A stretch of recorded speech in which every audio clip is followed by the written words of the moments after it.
Alright. Believe it or not, this is the Great Ace Attorney Chronicles again. It's only been 6 months. Yeah, it's not very long. But it's okay. Fine. They're all single contained cases. No need to retain any recollection of continuity. All you gotta know is I've already forgotten the main character's name. Who was the main character? It's, the dude with the. I can picture him, And there was the girl. Okay. You know. Yeah. I don't remember anything. That's the point. That's the point. It's interesting. How do I still remember everything going on in this game? Have you been trying to play? No, I don't. Okay, so let me recollection now. I believe I was framed in the first case, possibly the second case as well. There was a case that involved people on a stagecoach, some tomfoolery there. Then, the stagecoach was in the evidence and it caught fire and someone died because, that one guy, that one prosecutor has a curse. There was that case that was entirely reminiscent of the only Sherlock Holmes story that I've ever read. And I believe this one is actually about the hound, it's named, the Hound of the Baskervilles or something like that. No, maybe that was... I swear there was something about the Hound of the Baskervilles, and I remember I actually looked up what happens in that just so I could get an idea of it. And also because it's a famous story. But anyway, apparently it's the adventure of the unspeakable story. Load saved game data. Oh, that's why I said Hound of the Baskervilles. A hound it was, but not such a hound that any mortal has ever seen. Its eyes glow. It's coming! Sholmes's cry pierced through the... Oh, Sholmes! I forgot about Sholmes! Wisps of vapor flowed over the pistol as I cocked it. But can he Sholmes you the world? In the stillness. It is a Sherlock Holmes story. Sorry. It seemed an eternity until, at last, it appeared. I feel like they have to sneak him in as much as possible now. It is about a dog that basically attacks people, I think. Because it's evil. Or is it? A hound it was. But not such a hound as any mortal has ever seen. Oh, that's what I was saying. Its eyes glowed with a smouldering glare. The whole of its ox-sized body was outlined in white-hot flames. Its rumbling pant and hideous howl, so terrified was I that I began to tremble with fear. Look well, Wilson, Sholmes declared, gazing upon the mystical beast. For this is the diabolical Hound of the Baskervilles. Anyway, I'm armed with the knowledge of having Tomfoolery. played all of Raincoat and also watched every episode of Columbo, since I've last streamed this, so I'm souped up on detective shit. Our first 2 months in London passed by in a flash. In that disconcerting courtroom experience, we were first thrown into that's a garden path sentence right there. In that disconcerting courtroom experience, we were first thrown into on the day we arrived in the country, and in Soski-san's terrible ordeal that had followed closely behind, we had emerged victorious. What's the court record looking like? So we've got an armband, we know that. People. Ah, Cesaro! That's it. I was thinking Cesano, that's something else, I think. Yeah, that's... Wait, what is that's in the other game. Which... Oh, wait, another race attorney? Okami! Okami! Yeah! Wrong game. I was so close! Hey, Def! And Iris! Even when the stars never let the fire fade in you. No. Set sail to the night sky and embrace you. However, whatever. There then came an abrupt end to our opportunities to appear in court. Oh, there isn't a 5th case. There you go. Which is hardly surprising, of course, since I was nothing more than an amateur, an unknown student of law from a faraway land. Oh wait, are we still in England? Oh yeah, of course we are. I think So, we never left. so life in We're our allowed little to leave. office was very quiet. That is, until it was shattered one day by that fateful telegram.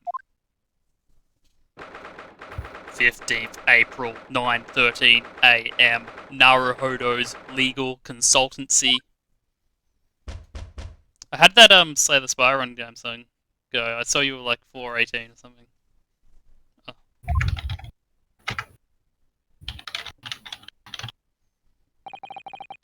That morning, I was woken by the unreserved knocking on the door by that telegraph man boy.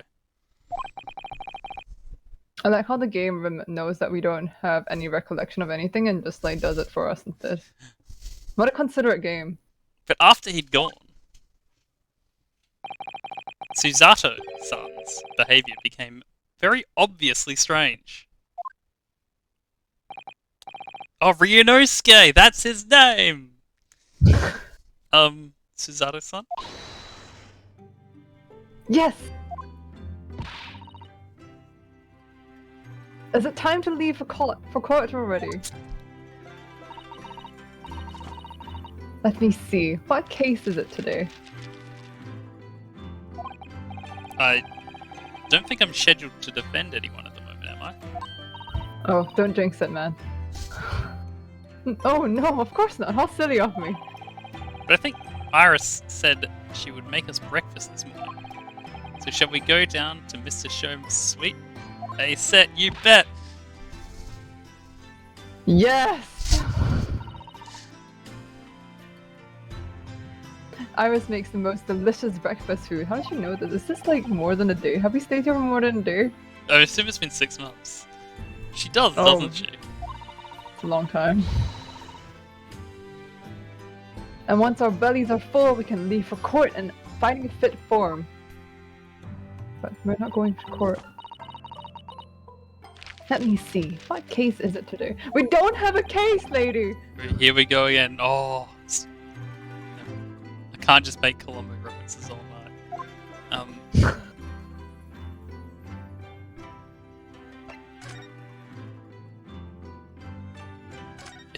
It's a shovel! That spade's been here since we started renting the place. Oh, that's not a spade, Naruhodo-san. It's a shovel. I thought so. No, shovels are for digging. That's for scooping up loose material. It's a spade.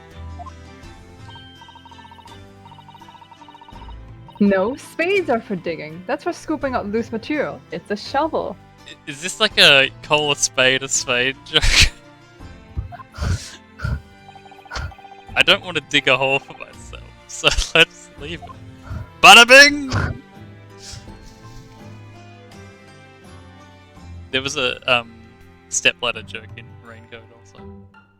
Of course. We've only been here in London for about 2 months, but my desk is starting to look a little messy already. You could tidy up once in a while. Susato-san, I always say, making a mess is a small sacrifice to pay for being able to further your studies. And time spent tidying up is time you can't devote to the same cause. That's what we always tell our parents.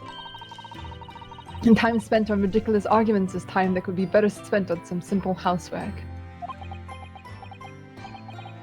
She's pulling. She's just not holding back today. She wins, but I'm supposed to be the lawyer. Oh, is this kettle gonna coal the pot black? It's spring at last, and the weather is warmer now.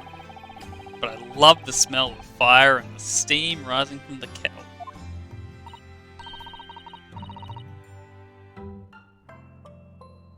Oh, would you like some tea, Naruhodo-san? Thank you, Susato-san, but I'm alright for now. I'm very polite.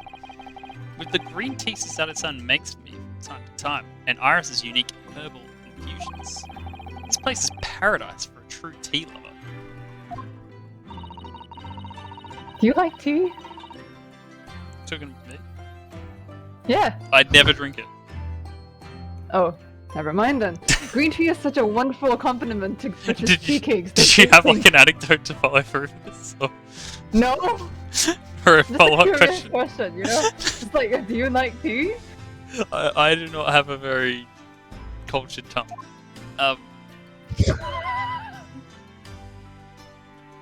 What is that? Oh, it's a What damn is song! cultured tongue? Ah, the Daruma doll I brought with me from home. Still with only one eye coloured in. I'd say coloured the other eye once I won my first court case here in Britain, but...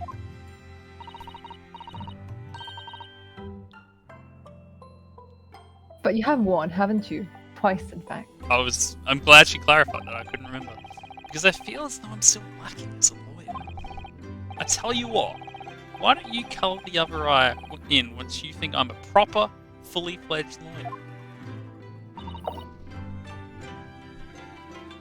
If you insist.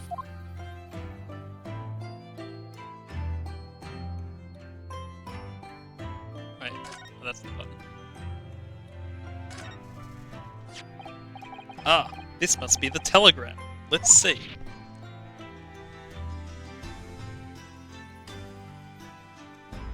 Ah! No, you mustn't look at that. Not under any circumstances. Me when I like click on the mission critical item and I haven't clicked on all the non-mission critical items yet. Oh. Alright, I won't.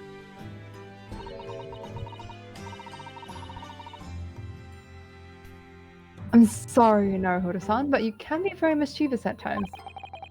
And put the telegram away if you don't want people looking at it.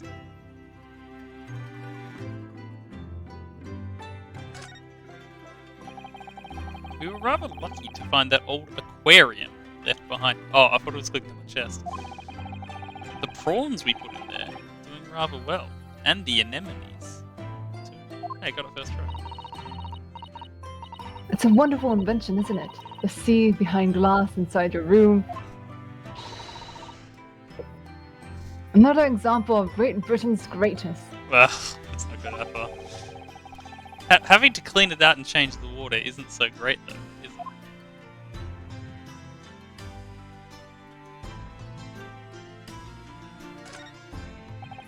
it? So this is the tea set that Susato-san brought with her from Japan. Let's hope she hasn't noticed me slipping sugar and milk into my cup when she makes it. It's just so bitter. Man knows what he wants, at least. Tea is a drink to be enjoyed, Naruhodo-san. You really don't have to force yourself to drink it, you know. I don't like to see you screw up your face, so. Called out. Okay, I think I've clicked on everything.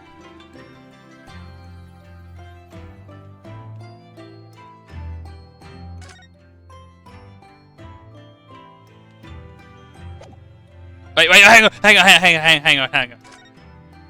Hanging, Door. Door? Do you know, I've never seen inside your room there, Susato. I've never even peeked inside. That'll do protest too much. I should think so too. I've never peeped inside your room statement is having people ask a lot of questions answered by the statement.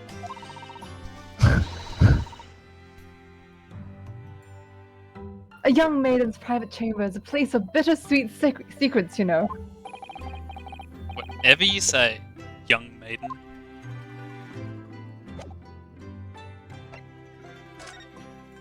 Wait, hang on. This is the one.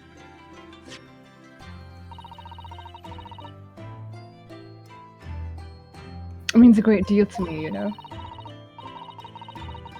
That you cherish his armband so, and wear it each time you appear in court. Fortunately, I forgot his name. Well, it's very important. It shows that I'm a lawyer. And whenever I wear it, I feel as though it gives me strength through... No idea, I don't remember his name.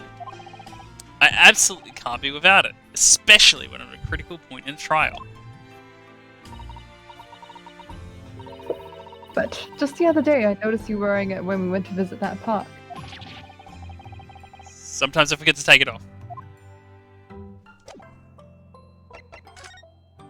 Can't believe he ever takes it off. So, what was it about? The telegram that was delivered this morning, I mean. Oh. A telegram? I don't know what you're talking about.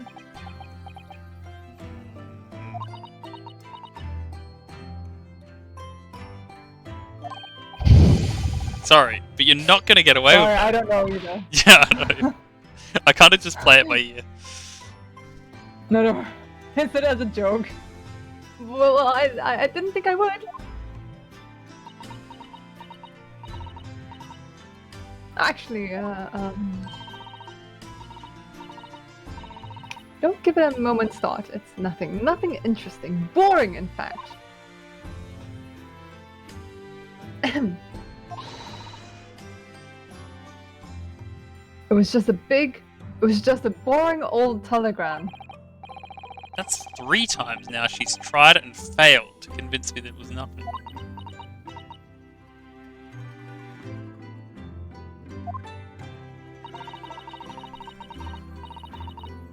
This is not sus. Promise that I'll tell you about it at some point. Oh my god, I could play Among Us sound effects in the stream call, couldn't I? Alright, I understand.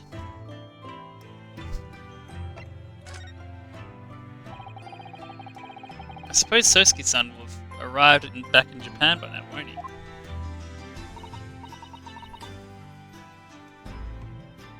Yes, I should think so.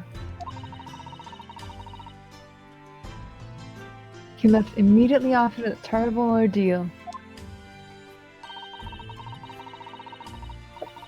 Which would mean he should have completed the voyage already, or be just a few days away. A fortnight ago, we had that very long telegram from him. Do you remember? Complaining of seasickness? I sure don't. But by and large, it seems the voyage has been going well.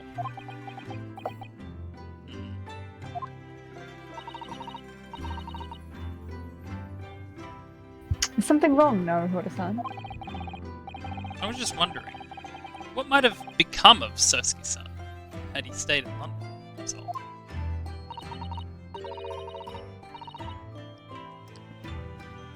You mean as regards Lord Van Zeke, the Reaper? Oh, I remember that guy. I put an awful voice on. Oh gosh. Yes. Yes, I just can't remember help characters through One- their voices. if seasickness would have paled into significance in that.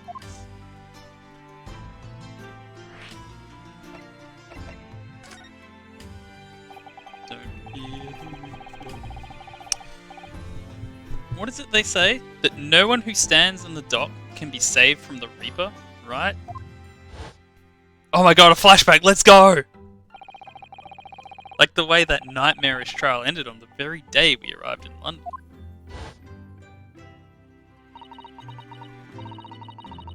Even 2 months on, the cause of that dreadful fire is still a mystery. Some consider it the Great Fire of London. Yes, but at least Sosuke-san is safely out of the country now. Presumably that means... But the curse of the Reaper can only take effect within the confines of the city of London, perhaps. Oh, this also reminds me of all those things where it's just like, oh, this is like a cursed object or cursed place, and everyone who's ever come into contact with it, like, had a tragic thing, and it's just like, oh, well, someone, like, died, and several of them died of old age, but they're all dead now because it was happened hundreds of years ago. It means it's cursed. Even if that's the case, it's little comfort. I have terrible sense of foreboding. Like, if your curse is they will eventually die, then you've got a pretty good odds of meeting that. If the legend of the Reaper is to be believed, it would mean he wields he wields the sword of justice himself. Come to think of it, I wonder what he's been up to these past 2 months. True, 6 months even. Surely, not wielding that sword again. Some more acquitted defendants. Or is it more? I don't know. No, I don't think so. Apparently, Lord Van Zeeks hasn't appeared in court once since our last encounter. Oh?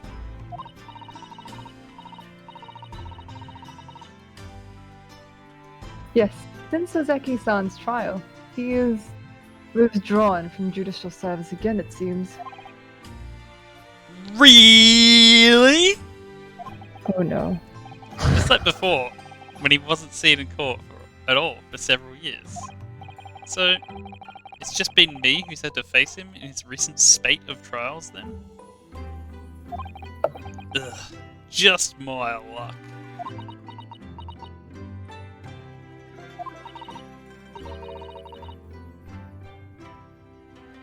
I wonder if luck doesn't come into it.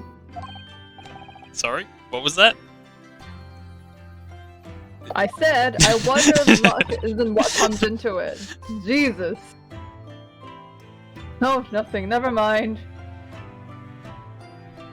There's no form of dialogue, excuse me? Confused?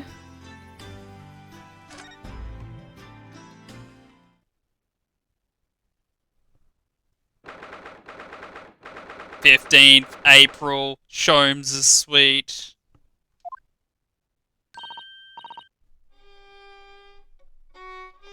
Morning, Bruno! Morning, Susie! Sorry. Good morning, Iris. This case is about to pass the Bechdel test. Iris? What is it, Bruno? What is that terrible noise? It sounds like a cat being strangled. Wow. Ah, yes, you noticed that, did you?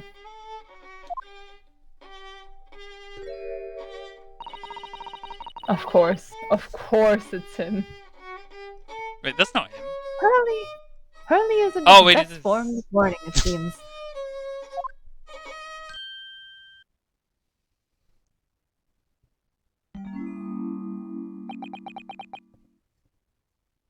Oh, what did I do with his voice? Hello. It was like something upbeat, I guess. It was probably pretty upbeat, I feel like. Hello, Mr. Sholmes. Good morning. A good morning to die, perhaps. He's doing a James Bond reference. Has something happened, Mr. No, No Time to Die is a Columbo episode. No, not a very good one. You look miserable, and the way you were playing the violin before. My analytical mind is dead. Music is dead. The world is dead. Damn this blanched existence! That's all it is, my dear fellow. Nothing of consequence. I'm afraid I don't understand. Well, Iris, isn't it time we ate? Some dry toast, an insipid copy for me, if it's not too much trouble.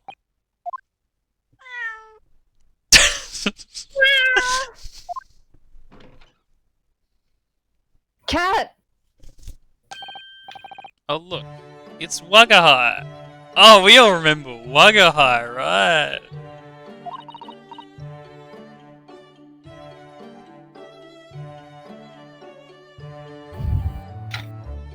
Good morning, boy. There must be some sort of tiny door for cats to use. But how did it get there?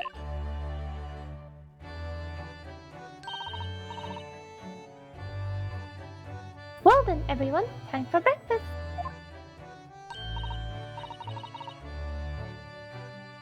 Oh, wonderful. Let me help you, Iris. It would indeed Be a fine day to die. Wait, is that? I think that's a song as well. Oh, it's a freaking Smith song. Never mind. I knew something was different. Something's missing. Mr. Sholmes' desk.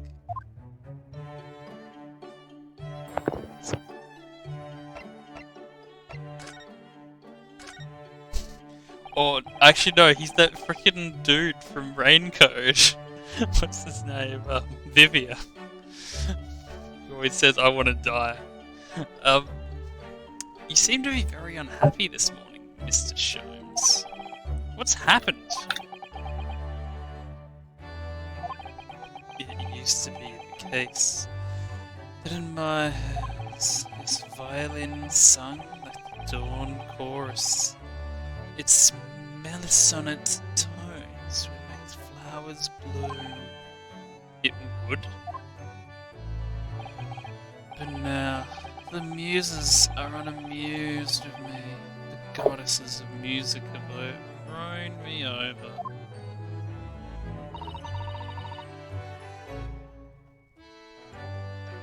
Whatever do you mean, Mr. Sholmes?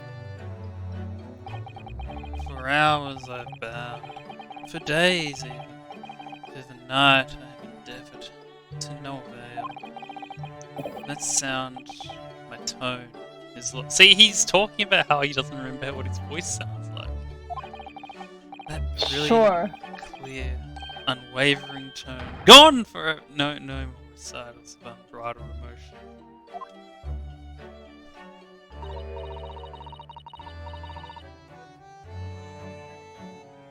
Well, you haven't been practicing much lately, have you, Hurley?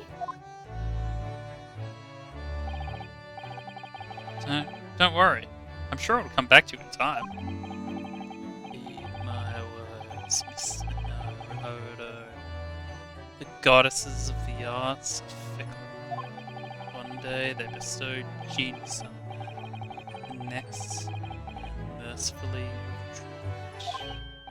Oh, dear. Ah! Why is this happening to me? If they take the turn I have for the violin from me, what is left, for pity's sake? What is left? Deduction, perhaps? Isn't that what you're known for?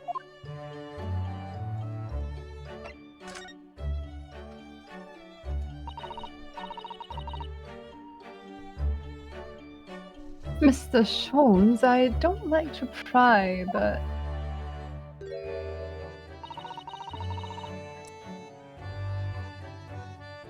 Your desk looks rather empty today. Well done, Mr. Sato. Your observational skills do you credit. Oh no, Mr. Sholmes, they pale into significance when compared to yours. You'd struggle not to notice, wouldn't you? You mean Hurley's great in that scope? That's at Windybanks now. Sorry. Sorry? It's a Windy Bank? Or maybe Wendy Old Bank? Bags? What is their name? Old bag. No, Windybanks, the pawnbrokery. What? Sorry, wrong voice. You mean you've pawned that enormous machine of yours? It has some considerable value, you see. Quite undeservingly. But isn't it a very important machine for your work? I do wish you had consulted us if your situation had become so desperate. I should have gladly passed what little income I have to you. What? Dear madam, things are far from desperate.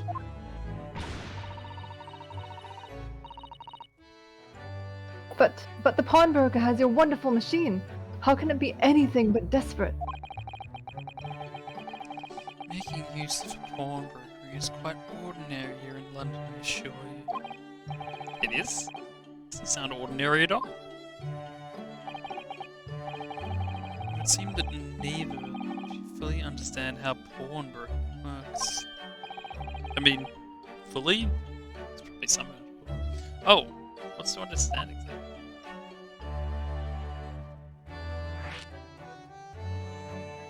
I'll do this later. I feel like it's more of a click on everything first. The fire's burning comfortably in the grate again tonight. It's a very different feeling to a Japanese hibachi somehow. Oh, look at that photographic print of a lady displayed on the mantelpiece. Could it be? Yes, it must be. It's the woman. Oh, how exciting! The woman! Is that supposed to mean something to me? Me? Oh, I got an achievement, sick! What achievement is it? For examining that. The woman. These are all mementos of Mrs. I didn't even do it as a joke, I genuinely read that as Mrs. Mr. Shom's past case, I think. If you'd been involved in my case, I wonder if the beefsteak from La Carnival would be on display here. The what from what? Wait. I don't remember! Is that the one at the restaurant? I don't know. I don't remember. Was that this game anything. or was that a Apollo Justice game? Oh yeah, the steak! And there was like, it was like a shape or something on the plate or... Oh... A mystery shoe, a curious hammer, some mysterious dancing men, a bust of Napoleon. Ah, what an entrancing collection. It looks like an untidy assortment of junk to me, rather than like what's on my own shelves. Thank you, Jason. Also,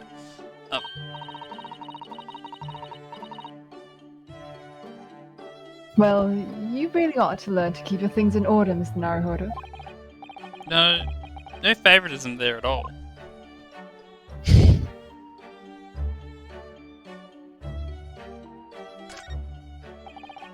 Looks like that huge metal chest is being used as a table for tea and coffee. It seems very sturdy, with an equally sturdy lock.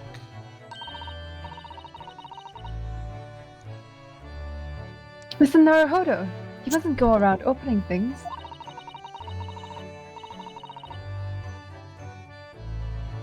I always have to keep an eye on you, don't I? You're very mischievous. How did you come to that conclusion?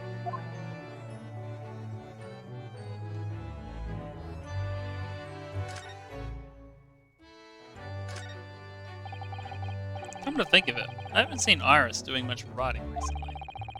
But this paper already set up on the typewriter. Look, as if she's about to start.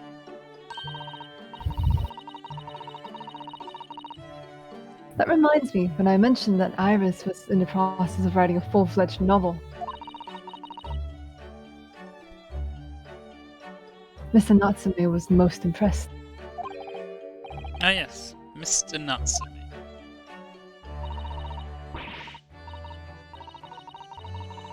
That's what I'll be doing too, once I'm back in Japan, he said through tightly clenched fists and teeth.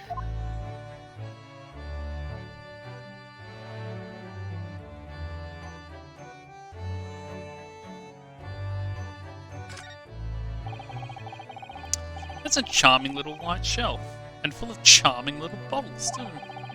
The contents of them aren't quite so charming, it seems. Science is the future, Mr. Naruhodo. You can't deny it. I'm saving my money so that I can buy some chemistry apparatus as well. Apparatus?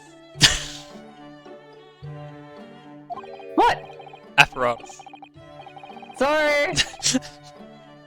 Leave me be, alright? I got it. Sorry. Law, chemistry, takedown throws. What diverse skills you boast, Mr. Sato. As useful as they are, I'm not sure that my throwing skills are worthy of inclusion in that list. Oh, here it goes, here it goes. Flexing skills, though. Oh, so like she said that's useful. This is where Iris notes down ideas, isn't it? Let's see. What does it say today? Ah, the Boscombe Valley Mystery. Oh, how intriguing. It must be the title of Iris's latest work.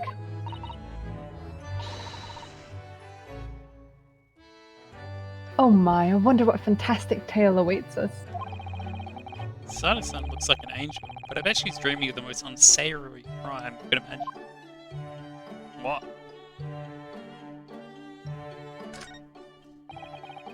Iris's beautiful tea set is there on the table as usual. A cup of one of her special herbal blends always helps me to relax when I'm feeling the strain.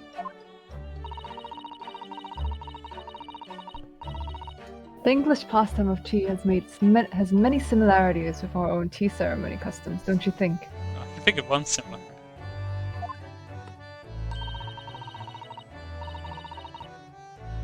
It's the idea of hospitality behind it. That's the essence of tea.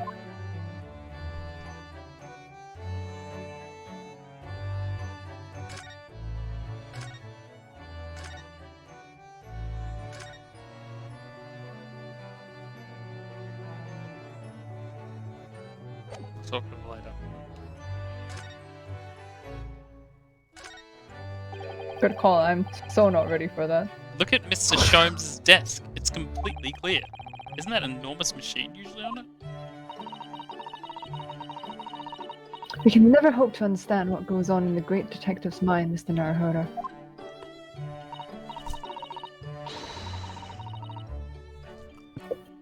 Why, next time we're invited, we may find he's vacated the entire suite. That's scarily plausible, actually.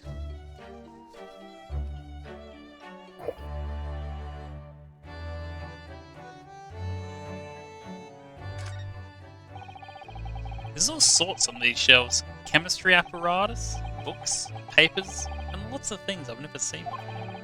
It's all heaped up so high, I can't help feeling that the whole lot is going to topple at any moment. Doesn't seem that bad. Oh, it's such a charmingly untidy collection of paraphernalia, isn't it?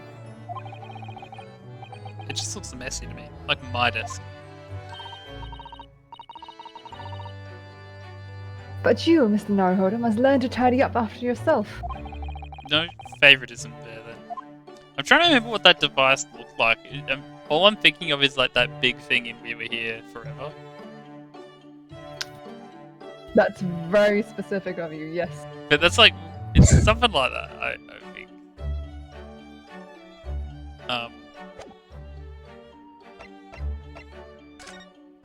So what was the thing in We Were Here Forever then? It was really big. What thing? You know, in the church. The big machine Yeah. thing that was okay. I guess. Okay, I think this is gonna be that. I don't really remember anything. You put the wheels on. No, I know what Yeah. it is, but I don't remember what it is in this game. What did you mean when you said we didn't fully understand how pawnbroking works? To the people of London, pawnbrokeries are akin to banks.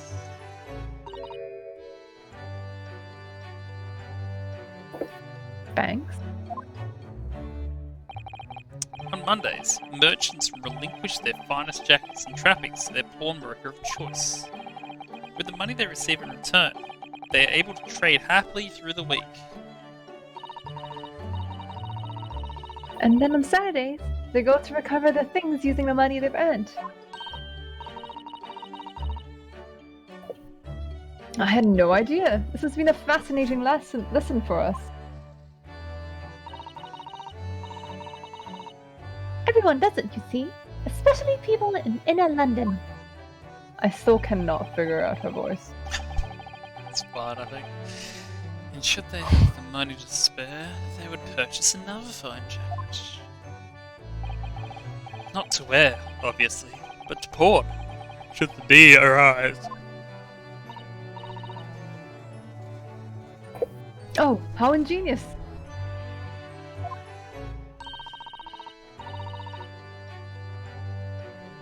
So whenever we have something that's getting in the way, we leave it at Windybanks, you see. A pawnbrokery can be thought of as an extremely secure vault. Who would have even thought that even pawnbrokers are different here in Green? Great Britain.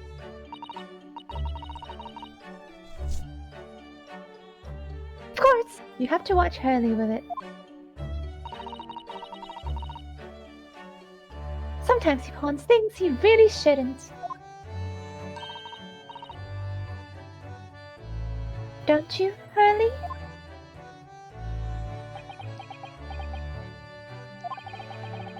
What does it matter? The world is dead to me. Get ready. Me? Yes. Oh no. Mr. Natsume's cat seems to have settled into his new home now. Oh, yes! And I've become very attached to the little Waggy. Okay? It would appear his previous owner has completely forgotten to him. Cats are unfeeling creatures. Their mews as empty as the hearts of the muses deep.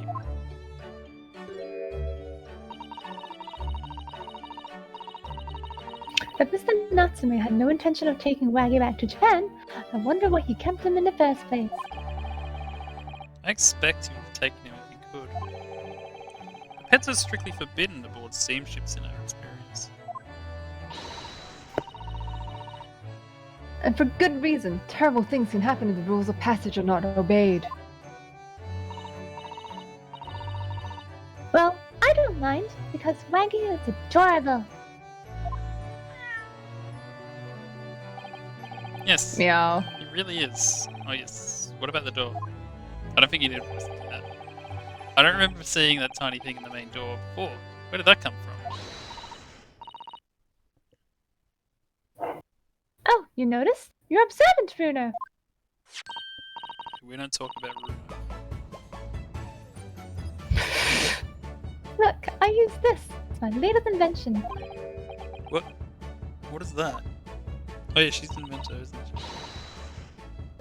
I call it the cat flaffle-mat. Sure. Alright. Gosh, a machine for making doors? Just for cats? Everyone here is just going crazy. That's right. It can make a cat flap for a little furry friend like Waggy in seconds. That seems like something that could be involved in a case. I know, right? And it can do it in any door at all, no matter what it's made of. Very powerful, you see. It's like it happens so much in raid code where like something is introduced or someone's introduced and it's basically to tell you, by the way, this is going to be relevant when someone gets murdered in the moment. Wouldn't it have been quicker just to make the cat flap rather than making a machine to make the cat flap?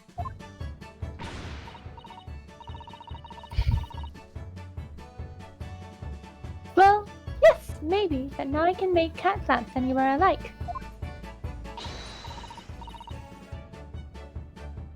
Oh, I think it's wonderful.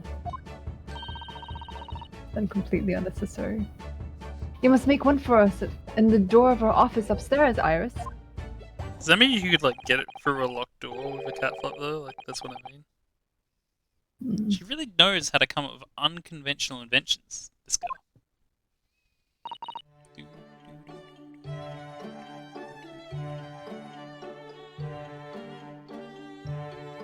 He.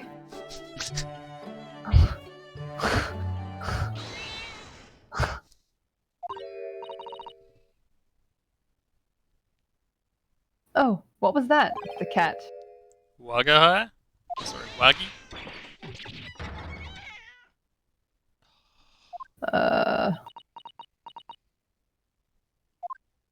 Concern? Cat eater. What was that?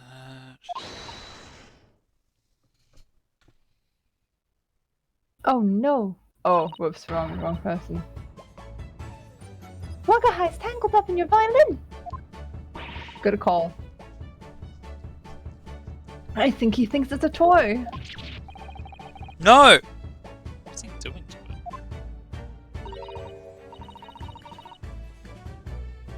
Oh dear, Mr. Sholmes' professor's violin. Might be a blessing in disguise.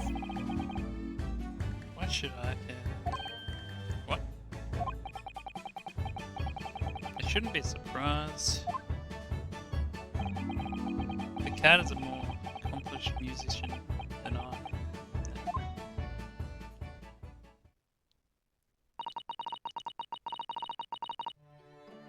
Mr. Sholmes really is in poor spirits, isn't he? Wonderful observation over there. Well, anyway, I'll put it back where it lives, shall I, Hurley? How do the cats reach, if possible? Maybe we should assess the damage.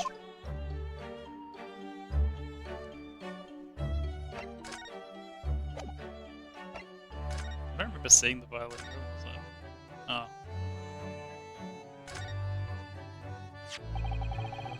So this is a violin, is it? No, it's a trombone. It's a Stradivarius, one of the finest violins in the world, made by the renowned Italian luthier Antonio Stradivari. Oh, I see. It doesn't really look like anything special. I don't think I knew that Stradivarius was that old. I happened upon it covered in dust, languishing in a pawn shop down a nondescript packet. The broker had no idea of its value, so I was able to purchase it for a mere 55 shillings. Could someone convert that to Australian dollars? How honourable. And until today, it has been my faithful companion in every great Paganini-inspired performance I have made. I ask you, is there a reason to live in a world devoid of music? To tolerate Did this you say blanched 50 shillings? existence? No. What? Yeah, 55 How shillings. many shillings? 50 shillings? 55. shillings? 55. That's like 58 cents. I feel like the conversion rate is a bit more than that. There is none.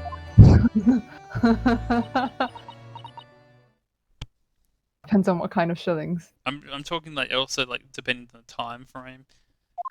Yeah, This is like late 1800s, I imagine. exactly. Mr. Sholmes? What, dear madam, what? My thoughts are preoccupied with fancies of release from this dull routine. Now, Well, it's about the violin. It looks very different to normal, don't you think? hmm? What do you mean, Mrs. O? Uh-oh. Oh, Susie's right. It's a mystery. Yes, the tone of the wood is completely different. Who murdered this violin? The cat. And that's not all. I'm sure there was no crack here before. Wait, it's not even the right size, is it? What's this?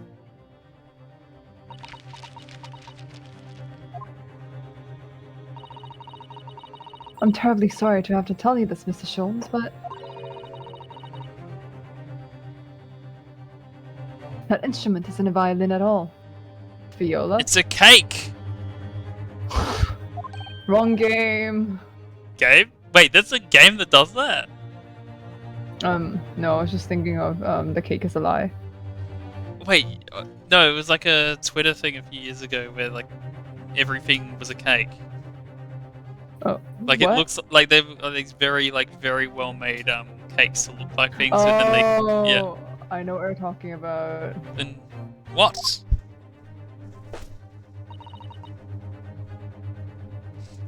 I believe. Oh my God. Zombie Wood. It's an entirely different instrument called a viola. I called it. Our viola's way bigger.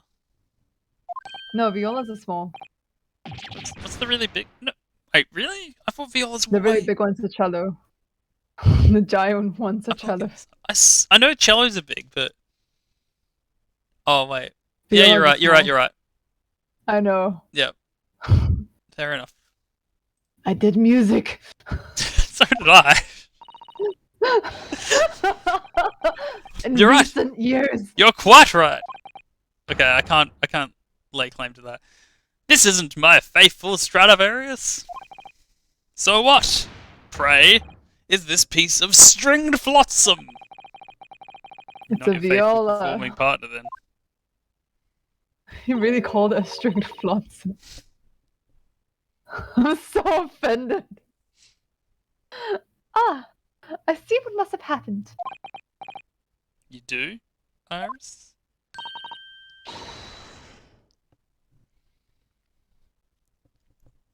This is just a simple mix-up. Would you ever, like, not, like, you think you're playing a violin, but you're playing a viola? No. It sounds Sounds like different. for Iris one. might be able to tell us exactly what's happened if we ask her. Well, Iris, do you?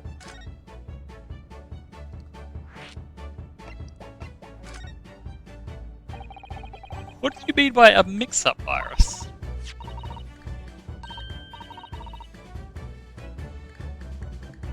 Well, you see, this viola, I mean, was at Windy Banks until last week. The pawnbrokers? Not Mr. Sholmes' beloved musical partner that I just learned about. There's a proverb from the East with which you are no doubt familiar, my dear fellows. Always let a beloved child travel. Yes, indeed. So you sent your beloved violin to the pawnbrokers in the hope that it would experience personal growth?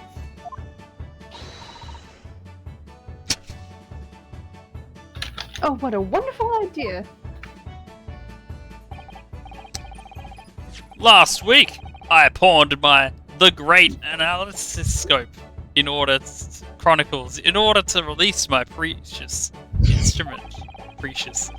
But it would appear Mr. Windybank mistakenly furnished me with this tawdry fiddle instead. But my ears cannot be deceived by the hollow timbre of this piece of timber. Nice. But it was deceived. No, but your every sense was deceived by the fact that it just had strings. Pshaw! A fine state of affairs this is, and why I always say, Mr. Naruhodo, never trust a pawnbroker. They will try to fiddle you every time. Don't use that word, oh my god. You're the one saying it. But earlier you told us that you could think of a pawnbroker as an extremely secure vault.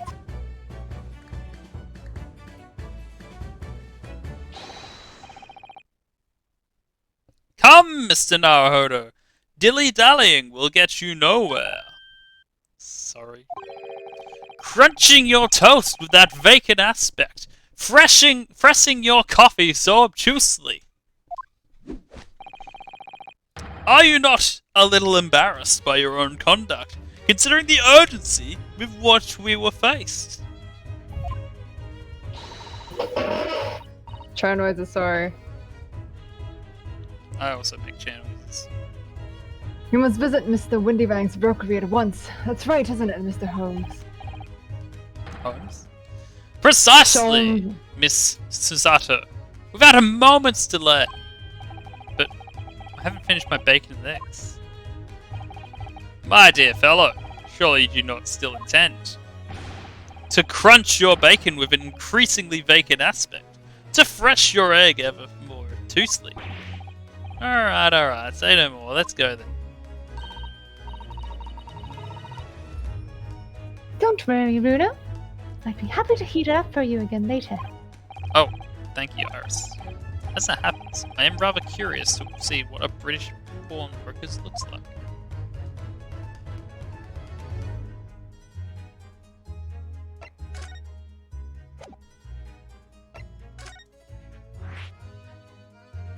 Oh shit, Baker Street? Let's not go where we're supposed to go. I'm gonna say, there sure is a lot of not being murdered going on. Look at all the different things in the window of this shop. Don't jinx it.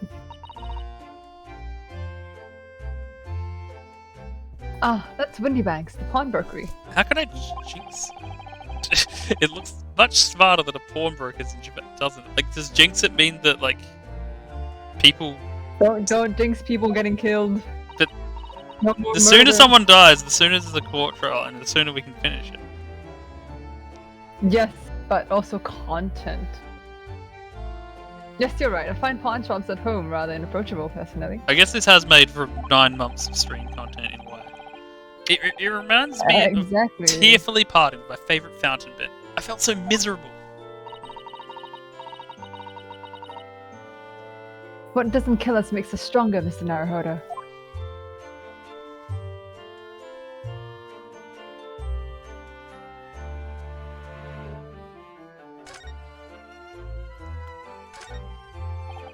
It's already been 2 months since we started taking lodgings here above Mr. Sholmes' office. I still can't quite believe it. I never expected things would turn out like this. Oh, I know.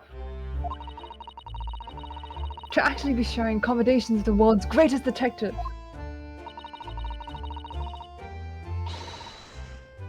If I ever find myself before a court of law, I will have not one regret. But 2? 3? 4? I don't know maybe? what you're talking about, but I'd be happy to defend you, of course. To live above the great detective, it fills me with determination.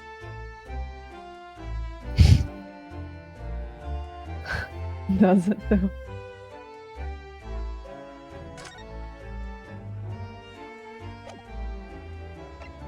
That was quick.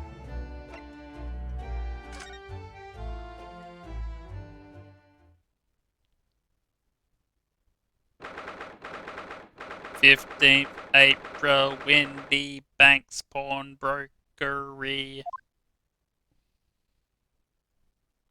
So this is a British pawnbroker. Oh my, there are all sorts of tools and contraptions in here that I've never laid my eyes on before. Ah, Suzaru-san, and that spark of wonder in your eyes. You can't wait to scour the shelves, can you?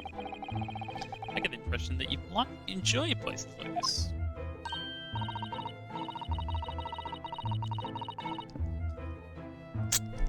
Oh yes, I don't know why, but seeing such a lot of things I don't understand is a real thrill for me. My dear fellows, let us not forget why we are here. Oh, Mr. Sholmes. We are calling on matters of business, not pleasure. Clearly, Why Mr. not? Sholmes means business too, judging from the spark of fury in his eyes. Oh, Mr. Sholmes, sir, welcome back. Did you hear that brazen welcome? Well, yes, we are potential customers after all. We're disgruntled customers, Mr. Naruhodo, and it's time to inform Mr. Windybank of our ire. Come! The fight is afoot! At least it's not a jar.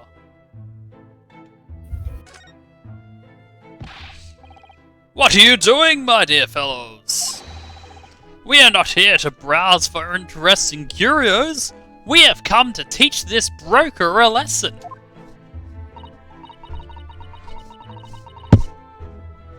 Oh, but there are just so many fascinating items. It looks as though we'll have to talk to Mr. Windybank first before we can explore on him, so... No! I refuse!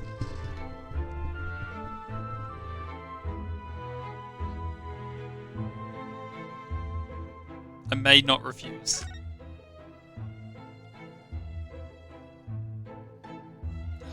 Fine. Hmm? I was trying to look at everything. Naturally, you will recall this, which I retrieved from you some days ago. Oh, shit, I've already forgotten it. Yes. This second-rate fiddle is not my faithful instrument, Mr. Windybank. The colours of the wood are different. It has holes in it. It's not even the same size. How does he not realize this? He's a professional detective. And a violin player, apparently, as well. A wonderful summary of our observations, Mr. Sholmes, that I told you. I'm so very sorry, sir. How utterly unforgivable of me. An inexcusable mistake for a pawnbroker. There is only one way to make amends. Oh my god, what? I shall have to take my own life! I feel like that escalated and I kind of saw it coming. I don't think that will be necessary, do you? If I may just say one more thing before I pop off. Before you fart? Yes? It was you, sir, Mr. Sholmes, who took it upon himself to remove the item the other day, I believe. Sorry? As I recall, I entered the storeroom to fetch your violin when I heard, "Ah, here it is." You did? And when I turned to controvert you, you had taken the viola and left, sir. Incredible negotiation. However, there can be no doubt that the blame lies firmly at my own door for allowing you to leave. So I shall not grumble or grouse any longer. May this guilt die with me. I'm not repeating that. No! Stop, my dear fellow! The fault is mine! It's a very funny animation, though. Don't give me a less funny animation now. No. Your expectations are now too high. Phew.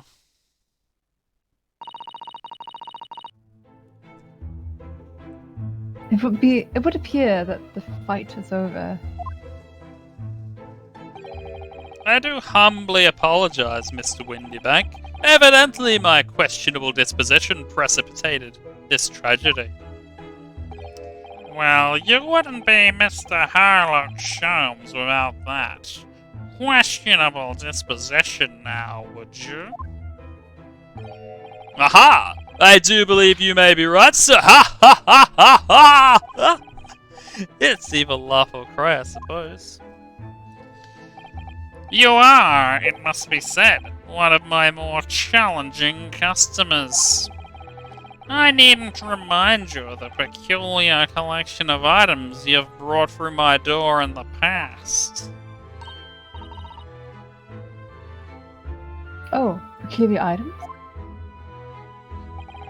In the extreme, ma'am.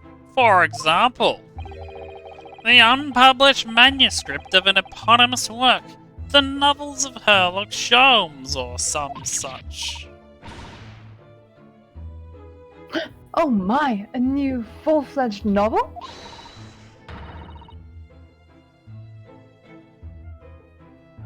And unpublished? A story I've yet to read, you mean? Ah, forgive me. Wait, before you die, you must tell me more.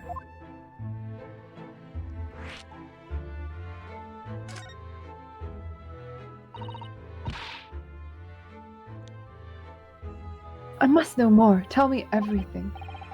Ah, Zerderson is really fired up now.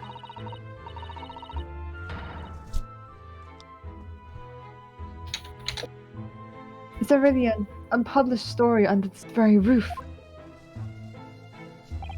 Well, one day the gentleman here brought in an old metal chest, you see. I should like to entrust this to your care for a while, Mr. Windybank. For a chest like that, 1 shilling, sir. Not a farthing more. It houses something of great value indeed. The latest manuscript, recounting the adventures of one Mr. Sherlock Sholmes, written by Arthur Conan Doyle. I beg your pardon? A manuscript? You wish to deposit a manuscript?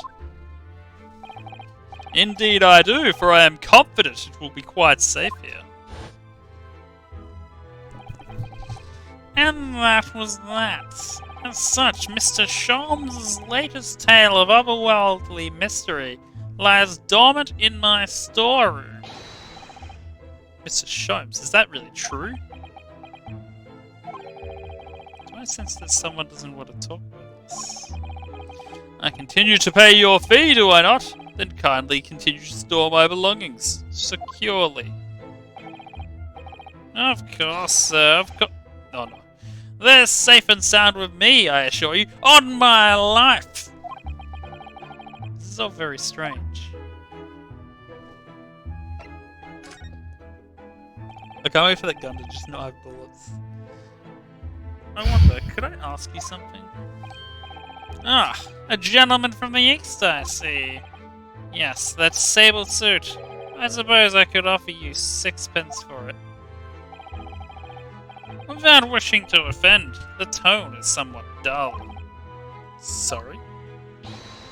Aha! But for your splendid attire, ma'am, 5 guineas, no less. The colours are exquisite, the design exotic, Eastern artistry at its finest, may I say.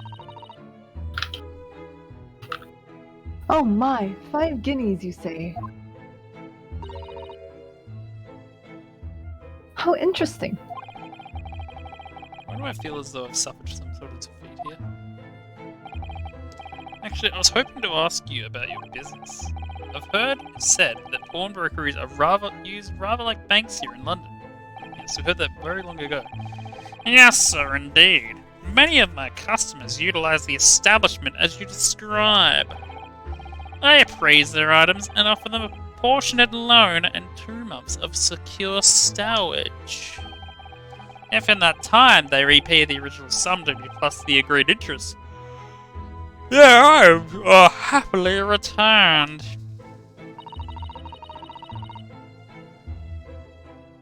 What happens if they don't pay you the money?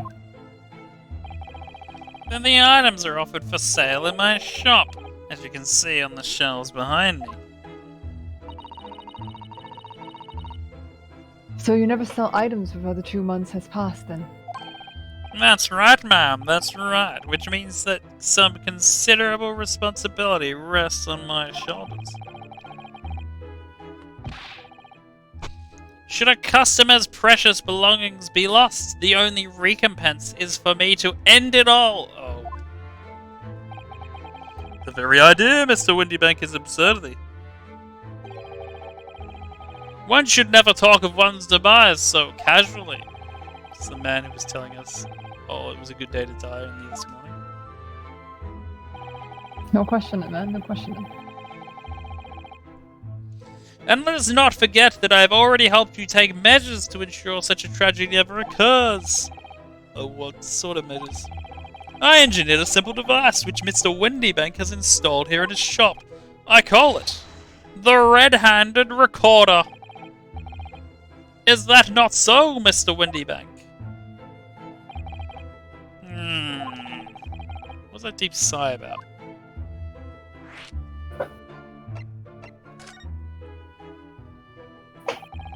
What on earth is a red-handed recorder? Use your eyes, my dear fellow. There are two just below the ceiling. You can see what appears to be a camera attached to some sort of timing device. Very astute. It is indeed a camera, furnished with some hundreds of pieces of celluloid foam. And every 30 minutes precisely, the camera automatically records the appearance of the shop. Here, I have an example I can show you.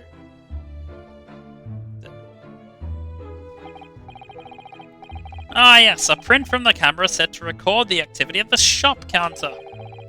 I developed a special type of film so sensitive it produces a crystal clear image even in darkness. Really? That's extraordinary. Yes, you can clearly see the counter and the door behind it. Look.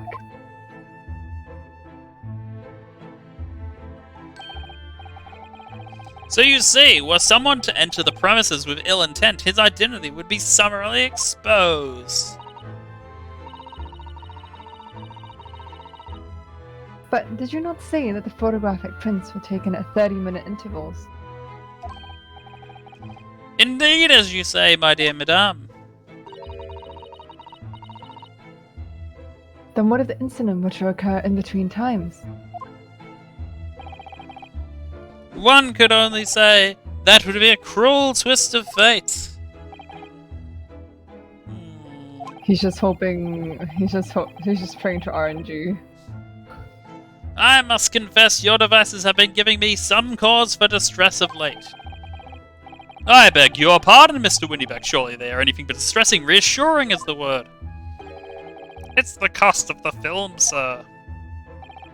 You most graciously placed not one, but 2 cameras in my shop after all. Which means I must pay you for nigh on 100 utterly useless prints a day. He's done the maths, it's 96. I'm afraid the cost of the film will break me before I'm very much older.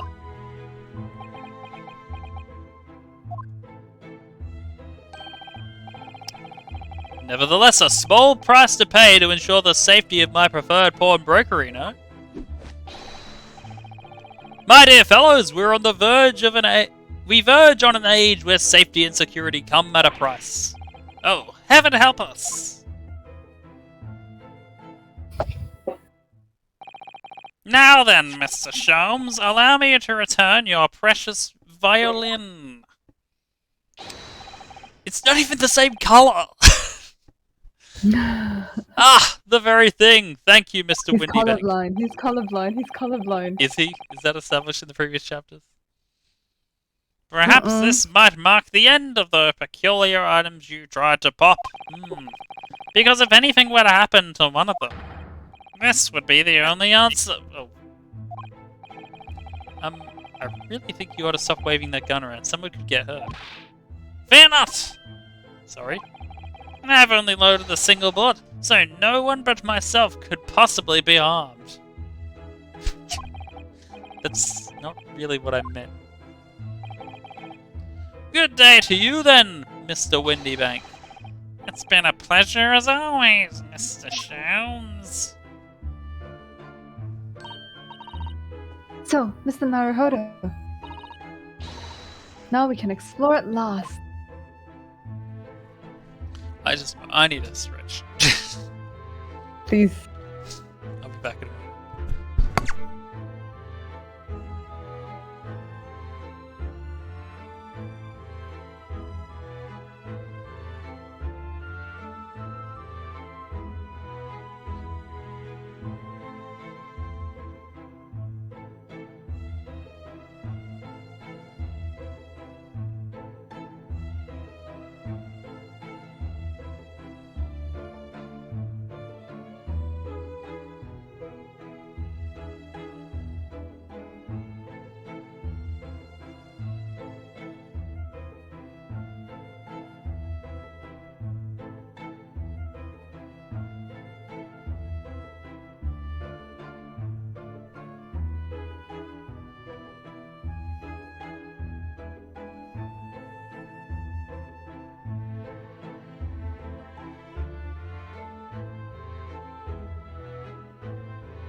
Oh no, now I must wait.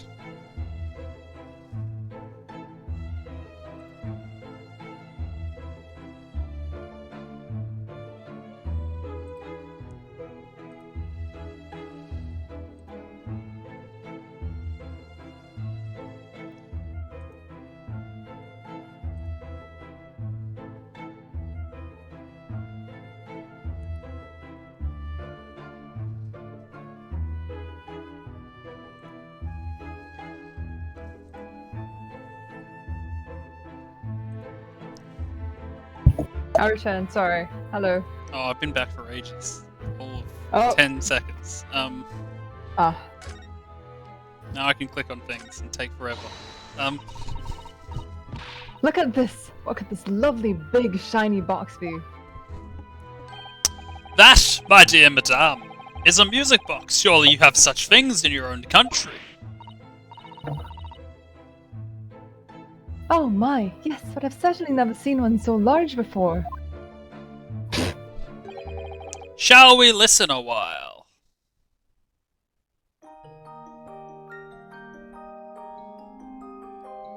Hey, listen. Hey, listen. Ah, what a sublime sound. This isn't the music box from Wario Land 3. Not with that attitude. It's like the music of angels. I've never heard anything like it before in my life. This particular specimen is of the larger variety, commonly found in public houses and restaurants. There is a metal disc inside on which the notes to be played are recorded. Simply by replacing the disc with another, any music you care to imagine can be played.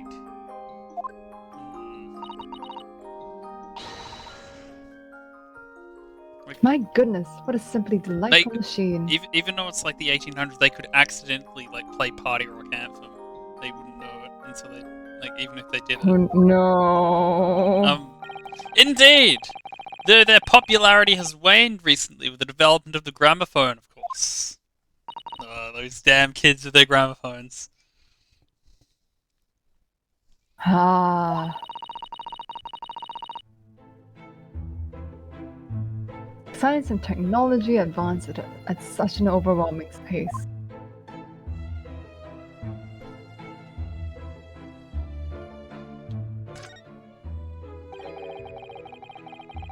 There seems to be a little door hidden behind that curtain there. I thought it was clicking the scales. That leads to the storage room, where Mr. Windybank keeps articles that are currently in pawn. Ah, I see. There's nothing of particular interest inside. I certainly wouldn't recommend any larcenous activity. Recommended or not, it's not something I tend to do. There is but one key, and Mr. Windybank keeps in his pocket at all times. Keep that in mind, folks. There is one key to this room that will not have anyone murdered in it.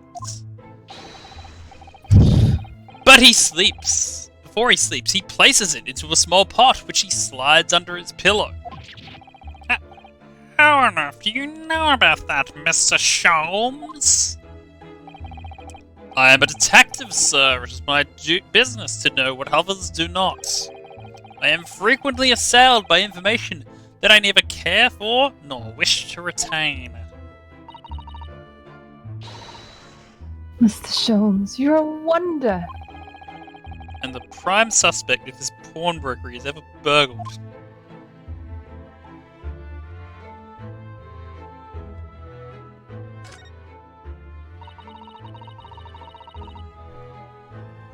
What an assortment of things there are on these shelves here. What a sentence.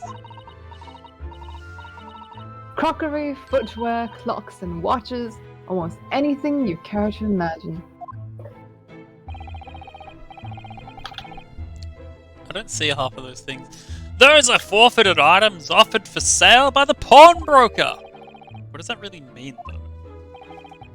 When you pawn, or colloquially pop, an item, the broker loans you money against its worth. He stores the item for an agreed period of time, after which the loan must be repaid. If not, He is free to display it in his shop for sale at a price of his choosing. Oh yes, now you've explained it. I'm noticing little price tags on everything. Of course, simply by paying the agreed interest on the loan, one can extend the period of safekeeping. So you may pawn that black garb of yours without fear, my dear fellow. My treasured university uniform? Never! It embodies my student spirit. I've never seen Ryunosuke so fired up.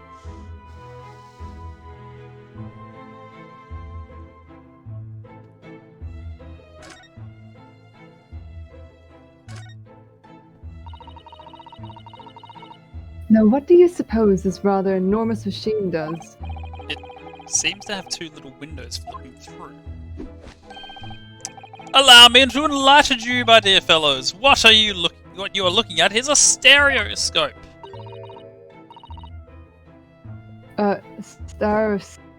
Fascinating. It is aptly named, I assure you. Look through the eyepieces and see for yourself.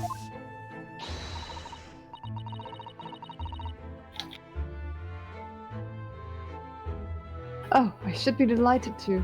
Excuse me a moment while I just have a look. Just before you do, there is something I should point out.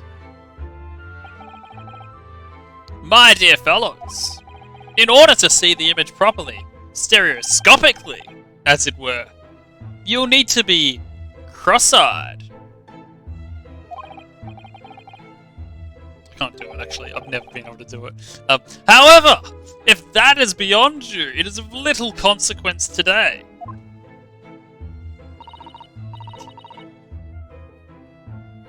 Alright then, I'm going to try it. I don't know if I'm doing it. I feel like her head's not in the right spot. She was lower, wasn't it? Ah! Mr. Naruhodo, you must see, at once! A body has been... Oh, alright then. So I need to be cross-eyed. Like I'm trying to look at my own nose.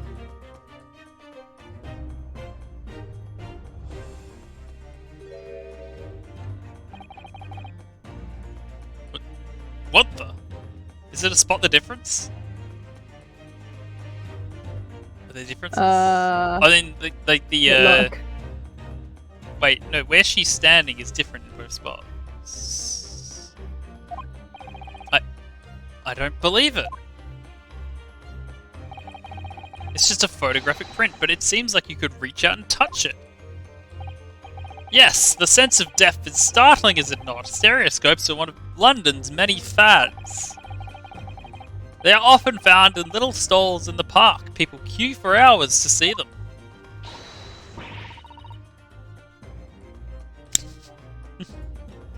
Why? Why are people meddling with such black magic?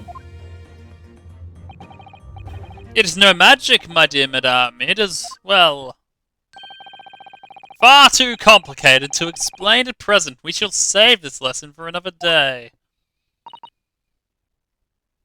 Oh.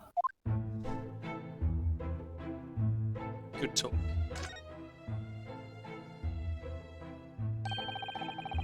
That's not a calendar you could easily miss, is it? 15th April. Today's date. Damn, I could have nearly played this on time. Yes, that's not for sale, I must point out. It is an Eastern-style page-a-day calendar. Every night at midnight, I tear off the front page to reveal the following day's date. I hate those calendars so much. The perfect calendar for a tearaway fellow such as yourself, Mr. Windybag. And who was it who walked out here with the wrong violin before? Wait. Classic 3D games. Oh, wait, was this like a... Oh, yeah, those things. Oh my god. Oh my, we're back. Balanac, we're back. It's been 6 months. It's been 6 months. Well, when the agreed storage period has passed without repayment, articles are forfeited, you see. So I have to keep a close eye on the date. It's something of a pawnbroker's obsession, you might say. It's making my... Like, when I do this guy's voice, I spit so much. Oh yes, I can see you're very dedicated to your job, Derek.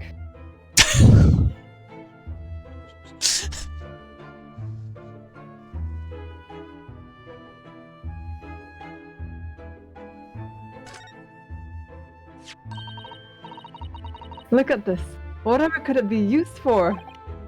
I have no idea. Ah.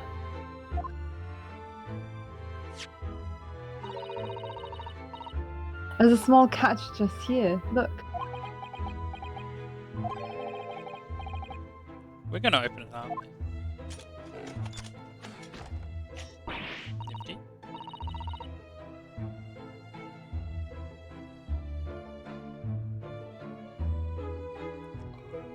Oh my, that's amazing. It has some sort of spring-loaded mechanisms.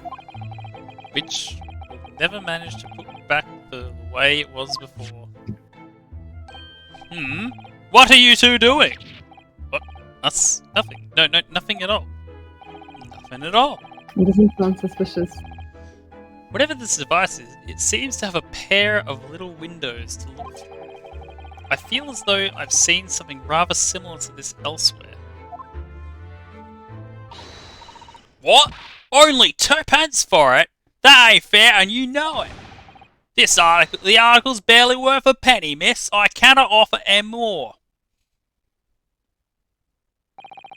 Sounds like there's a British person brewing over there by the counter. Come on, that can't be right. Have you ever had a proper butch? Is that it? I've seen all I need to see, young girl. Girl? Wait, don't we know? I'm sure I recognize. Uh-oh.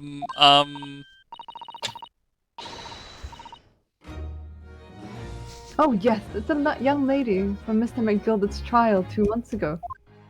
Lady, hey?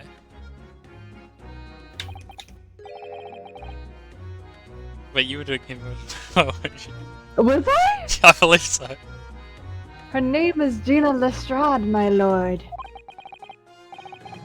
She's a chancer, earns her crust among large crowds, relieving people of their purses.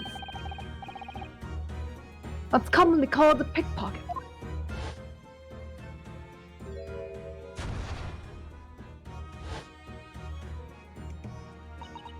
I can do over this if you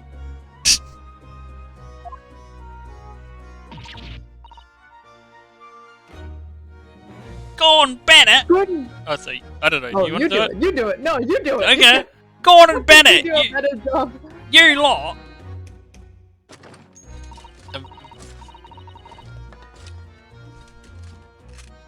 Hello, Miss Lestrade. Hope you've been well. Eh? What? You remember me then, don't you? Well, I don't remember being completely surrounded by smoke, that's for sure. So what are you doing here?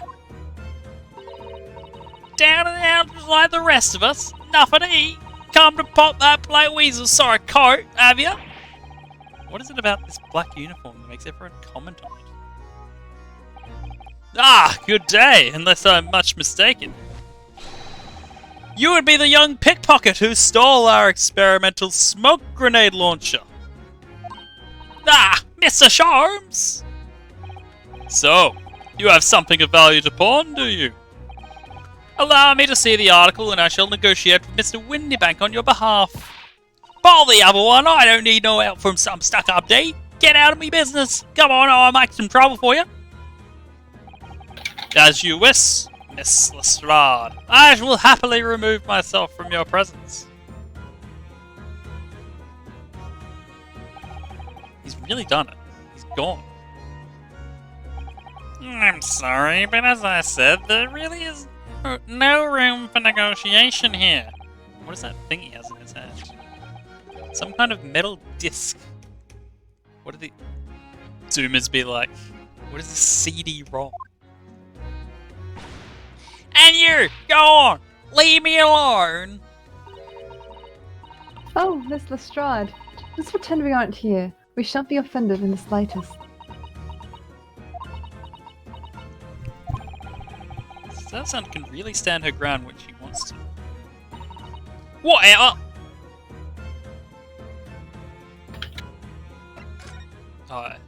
can't wait. Somehow, I didn't really think you were the sort of person who'd use a pawnbroker, Mr. Strahd. Yeah, well, I am, alright? I'm a Londoner, just like everyone else. That a problem, is it? No, not at all. It's just that, well... Oh, I get it. I know what you're thinking.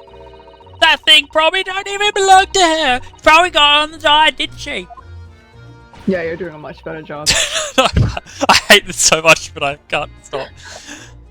Yeah, I can see it written all over Chevy Chase. Wait, Chevy Chase? I don't think that British slang would have existed back then. Well, I might have been thinking of something along those lines. You're not going to deny it, Mr. Naruhodo. That feels like an anachronism to me. Alright then, I'm just gonna come out and ask you straight. Do you pawn things that you steal from other people? Well, I don't know how to answer that really, Oh, I did watch Lock, Stock recently as well, yeah. I'm trying to remember what other things he says in that thing. I know he, like, Aristotle is bottle.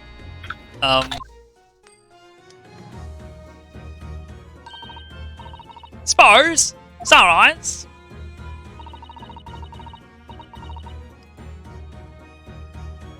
You're not going to deny it either, Miss Lestrade. But not this time, alright, I swear. That thing belongs to me. The disc that Mr. Windybank is holding. Perhaps we should see what he has to say about all this.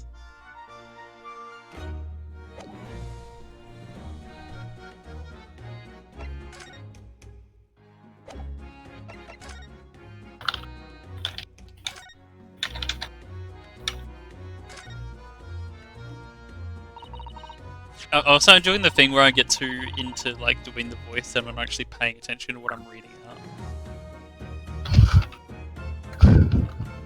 Mr. Windybank, what exactly is this metal disc that Miss Lestrade has brought in?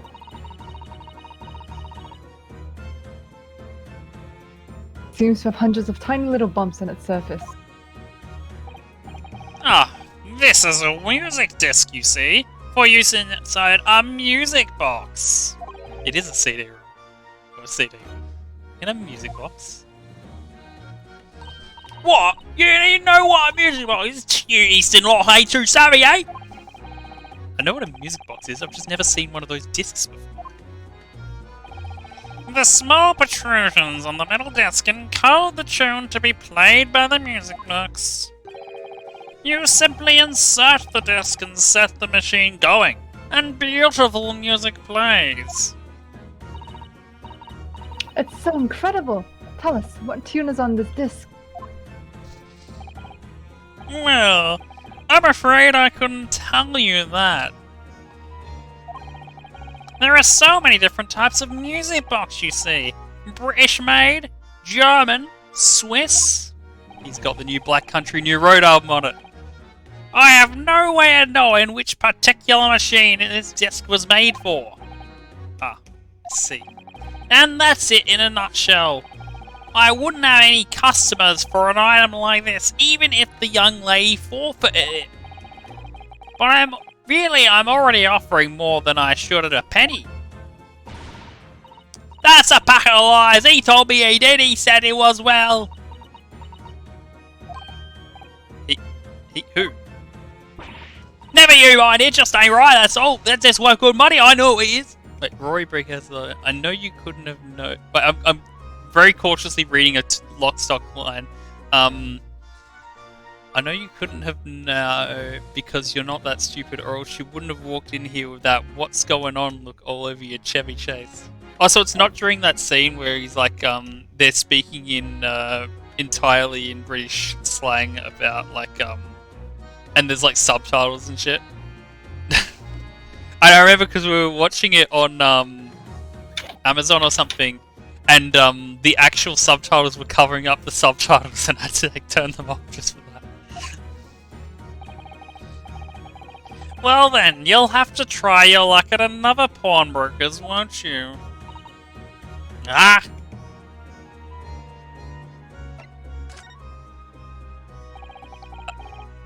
I think I like I do very much enjoy Lockstock, but I think I like Snatch slightly more. I just like it's more nostalgic for me because I saw it first. She's been in before, of course, this little tatterdemalion. I see. And brought some dubious article or other with her every single time, I might add. Dubious? What are you trying to say? I'm an honest customer, mate. I think Snatch is just a much more quotable movie. Although I do think like the machinations of what happens in Lockstock is probably funnier. So is there something dubious about the discs she brought in today? Well, if it were only that simple. Sorry, what do you mean? What she actually brought in was a storage ticket.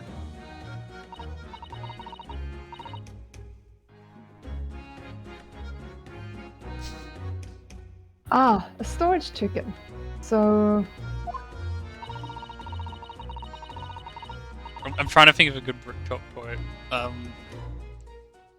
Something like, they will go through bone like butter. Something like that. Mr. Strahd has actually come to redeem an article from you today, is that right? And he will go down in the 5th. Yeah, that's right. A girl like me has a lot of stuff what needs storing. Alright, yes, that's definitely dubious. The article in question would have been forfeited at midnight tonight, but she gave me a ticket for it and repaid both the loan and the interest. I was obliged to return the article to her.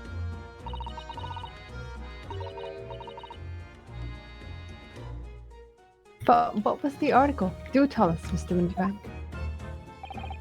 The little scamp is wearing it, ma'am. It's the overcoat that she redeemed. Oh. What? What's wrong with that? It fits, don't it? I mean, it's mine, of course it does.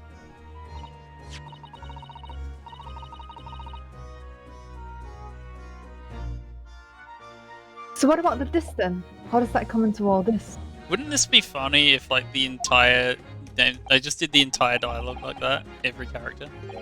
Ah, the disc is something else. A new article to pawn, if the girl and I can agree to a price.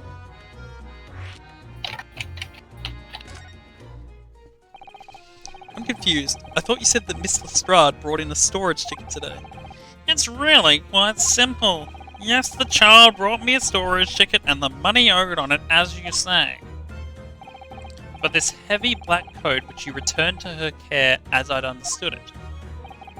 That's right, yes. And rather unsurprisingly, as soon as that little ragamuffin put the thing on, she went rifling through the pockets. Oh, you mean... What? Don't you know it's rude to stare at a lady?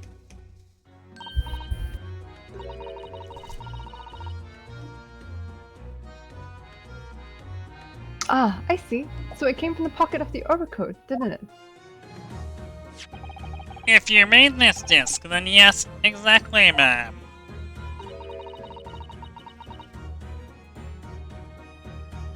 And she immediately tried to pawn it. For quite a high price as well. This is all rather sus. Yeah, I just tried to pawn something like no anyone else would.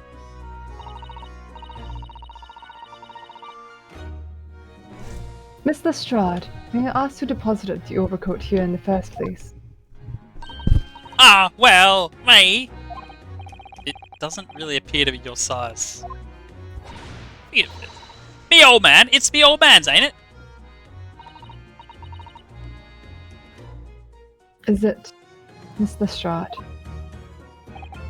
Yes, this is definitely all rather suspicious.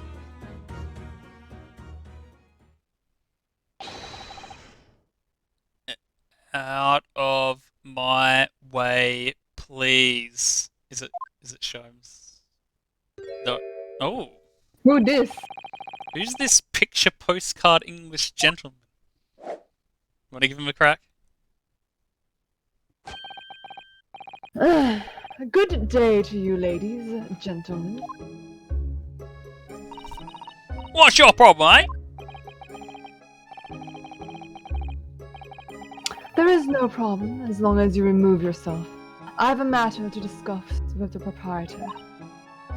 Huh?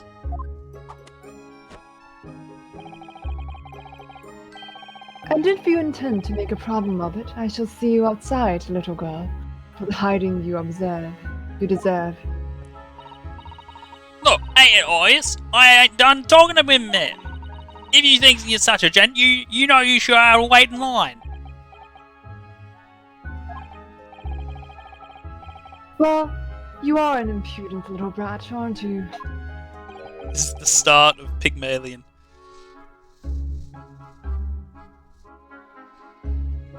As well as a pocket. Eh? Who are you? How do you know who I am?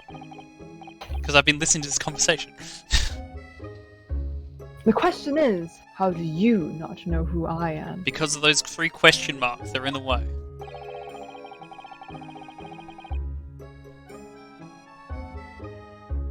You haven't the courtesy even to remember the faces of your victims, it seems. Oh, what? You mean from you? Broker!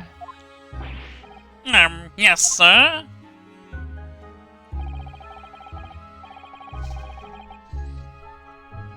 I believe this filthy pocket thief has just redeemed an article from you, no? Yes,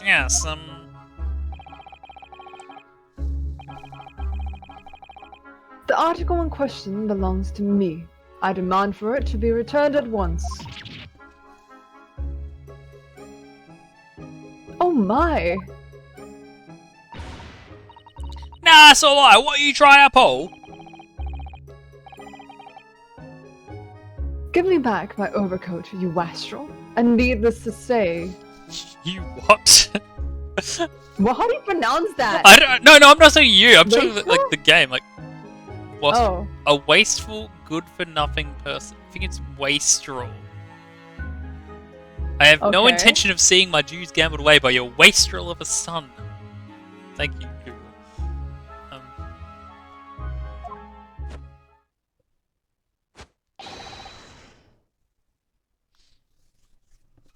Any music box disc, too. No! You can't have it! You just can't! Good thing he came here when he did, I guess. It's me old man's, or it was now, it's mine!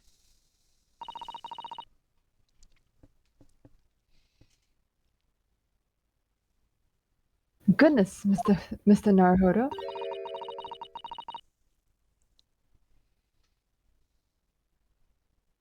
This is a very awkward situation. Yes. I think perhaps we should hear both sides of the story in a little more detail.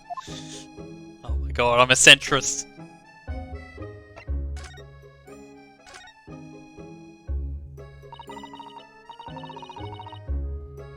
Miss Lestrade, is what the gentleman saying? What do you think? It's all eyes, ain't it? Obviously. I swear on my life, I ain't never laid eyes on that dandy before. Let's hear it now, you little ragamuffin. You stole it, didn't you? That ticket you brought in here just now. No, I swear to God.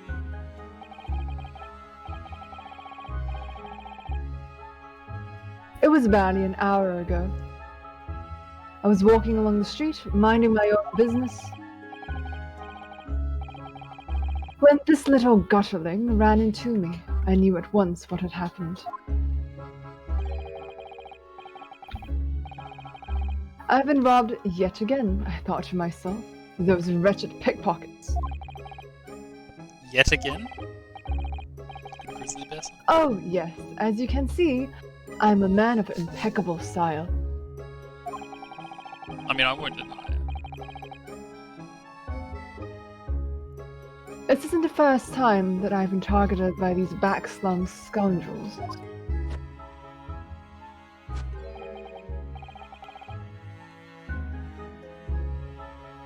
Now then, relinquish my overcoat.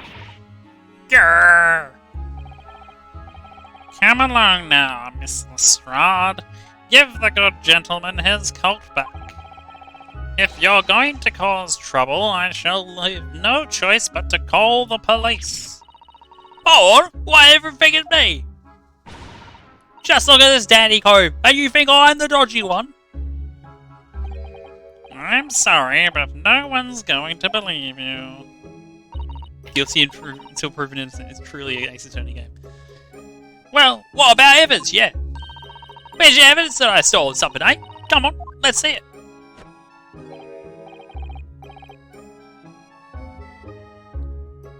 Oh, I have evidence, naturally. The body you left. You what?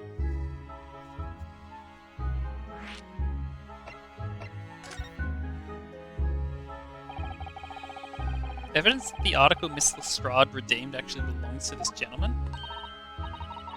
Of course! We need only consult Mr. Windybank's ledger to know the truth.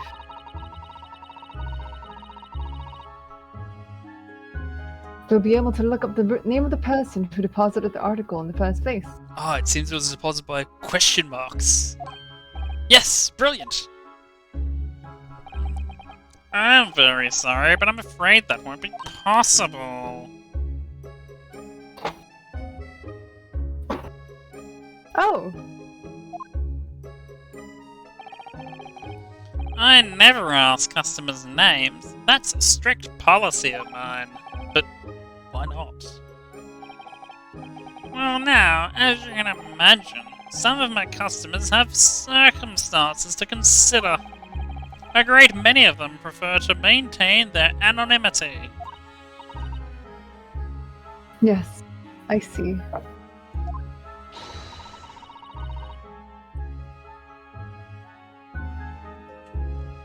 But then, how can you know if an article belongs to the person asking to redeem it? Oh, it's quite simple.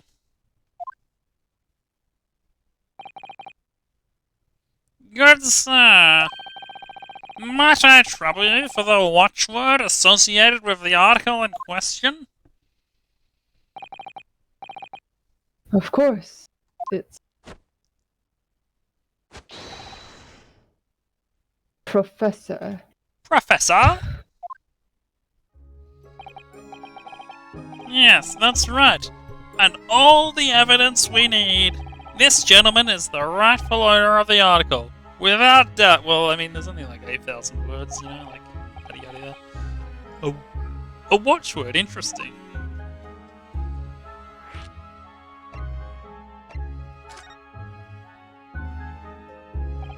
So, about these watchwords, Mr. Windybank. As I just explained, I never ask customers' names when they deposit items with me. There are many reasons why certain customers would like to keep their activities secret. What is Sholmes doing? Oh. That wasn't exactly a subtle glance at Mr. Sholmes now, was it? Actually, when did he come back? Great detectives have no dark secrets. None at all. Yes, well... Anyway, that's why I always ask for a watchword whenever I accept a new article. In many ways, it's like the secret combination of numbers used to unlock a vault. The date of deposit, a description, and a watchword uniquely identify each item. And of course, then I give the storage ticket to the customer. When someone comes to redeem something, I ask for the ticket and the watchword. And if that someone tells you the correct watchword, you return the article. Well, then did they do it? Like, Lestrade? Did she say it? Well, that's right, sir. Yes, as soon as the requisite fee is paid. Requisite.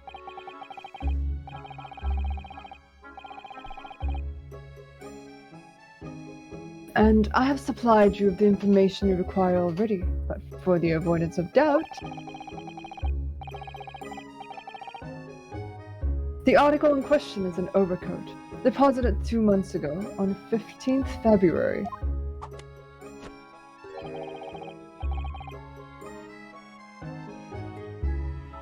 With a watchword of Professor. All perfectly correct information, sir. But ow!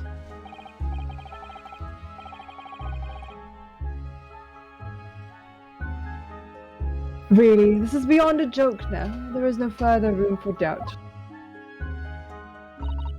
Ah!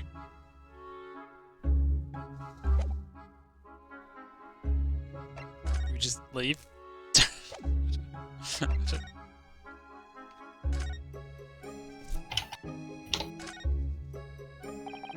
Excuse me, but who are you?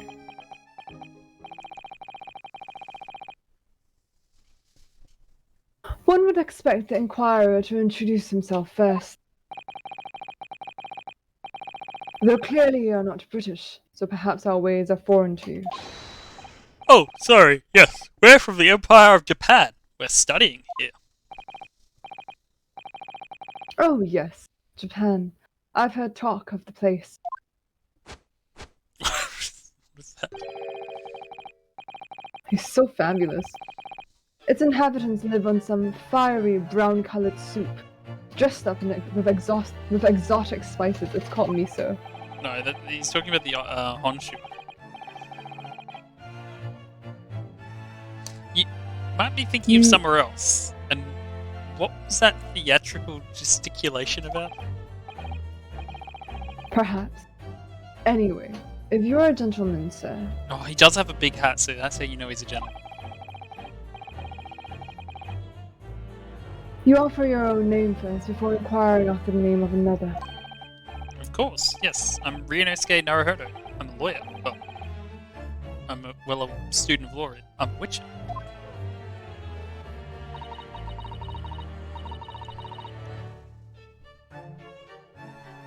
My name is Susato Mikotoba. I'm Mr. Naruhodo's assistant.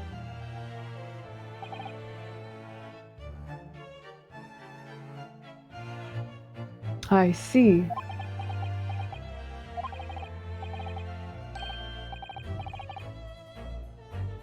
My name is... Really? What do you mean? Benedict. Yes. Egget Benedict.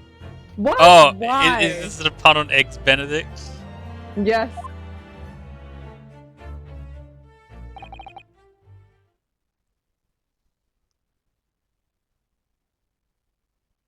Enchante. It's enchanté. Oh, I'm not French, alright? Get Oya here if you want the authentic French sounds. No, I don't want him to expose my naivete. He's so refined in how he holds himself and how he speaks, but that name is suspicious.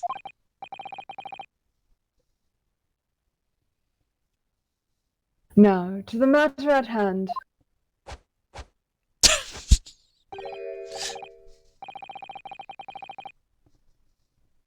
Oh, hey, Oak. My overcoat. Return it at once to someone of the style to carry it off. Grr! Every move he makes, every breath he takes. Wait, that's the reference as well. I can't stand watching him. Wait, I think that's another police song.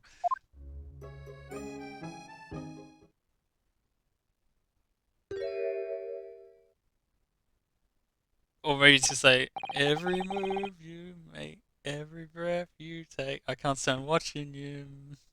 Sir, let that be the end of the matter. And thank you to your custom, Mr. Agate Benedict, sir.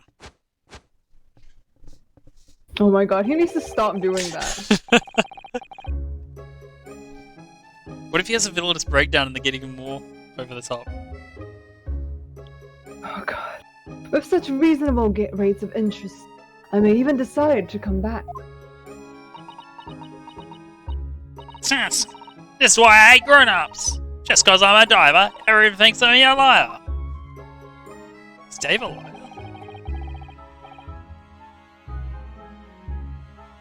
And the contents of the coat pockets, if you please, broker. But of course, sir, here is the disc for you.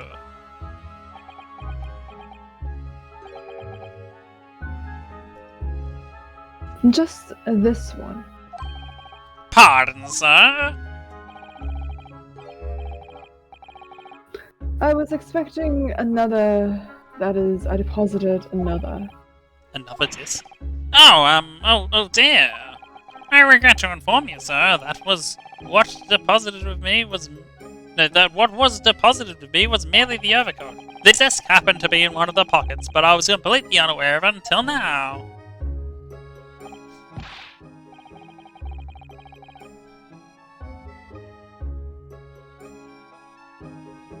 So, Gushling, you're hiding more of what's rightfully mine, are you? Says who, eh? I don't know nothing about it.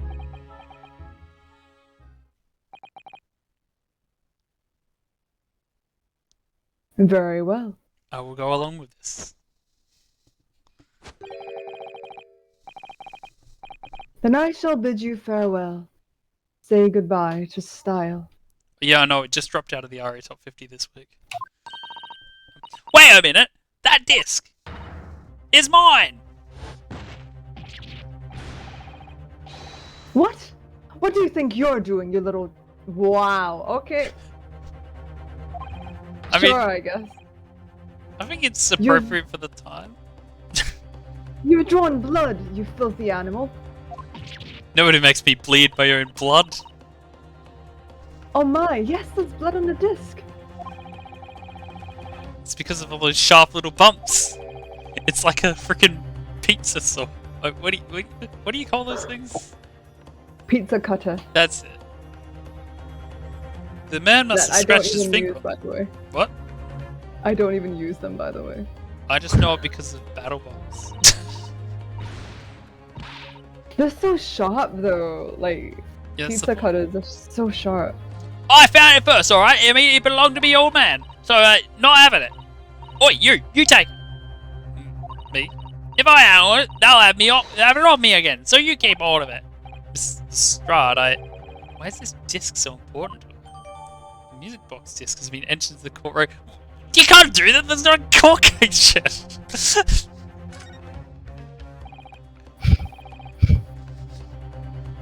It's just giving us all the spoilers.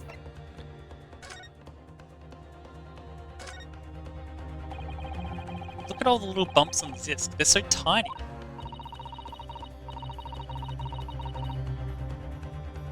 Yes, the protrusions are called pins, and they pluck the teeth of the comb to make note. And just on the edge, there's a small amount of blood. Yes, the blood of the mysterious Mr. Eggert Benedict.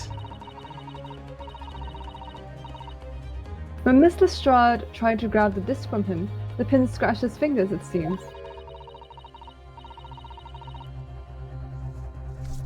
Is this where we find out he's a vampire and that's actually not his blood? Like when you're grating some daikon radish and accidentally catch your finger, sure. Ouch! Just thinking about it hurts, and puts me off eating radish.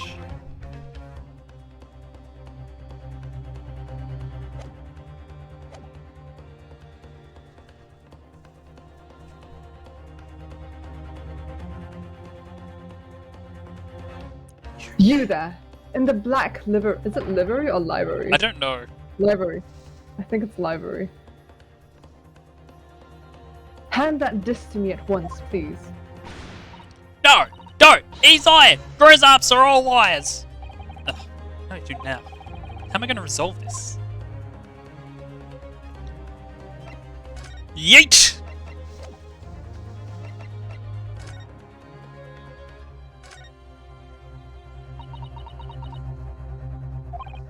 Wow, Miss Lestrade is really looking daggers at that mysterious gentleman. We need to do something to calm things down before she loses control and attacks him again. Attack him, eat the rich.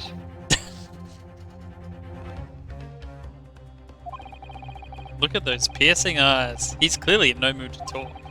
We have to do something quickly before the mysterious gentleman leaves to fetch the police or something. Wait, can I just, like... dip?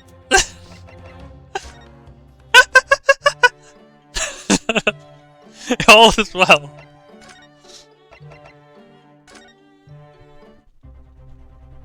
Oh, you guys are still here?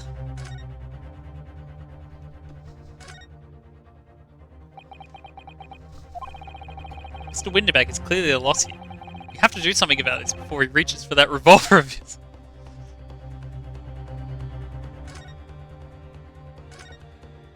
Here's that, man. Mr. Sholmes, what are you examining with such keen interest there? As you enjoy a bar of caramel, I see. Is he sad again? So, you've found me at last, Mr. Naruhodo. Sorry? After that young pickpocket sent me on my way, I was forced to lurk in the shadows. Oh yeah, I remember him doing that. Like, he was always, like, saying that he's really, inconspicuous and he's, like, just very not. Cruelly ostracized, the rest of you partook in the jovial atmosphere of fellowship. I had nothing to occupy my mind, but I was too ashamed to let society see what my downfall had done to me. So feigning mock interest, I pretended to examine the tedious trinkets of this desolate place. Whilst shrewdly observed, gnawing on the only friend I have left, a 7% solution of caramel. Pray, do you claim to understand the depths of my despair, Naruhodo? How could you? Oh, it's so lonely, so desperately lonely. Then, why on earth did you rejoin the conversation? Things have gone from bad to worse here, you know? Yes, I overheard much of your conversation. Or rather, in my craving for human contact, my ears devoured every word that was uttered. You really were sad, weren't you? Keep doing this.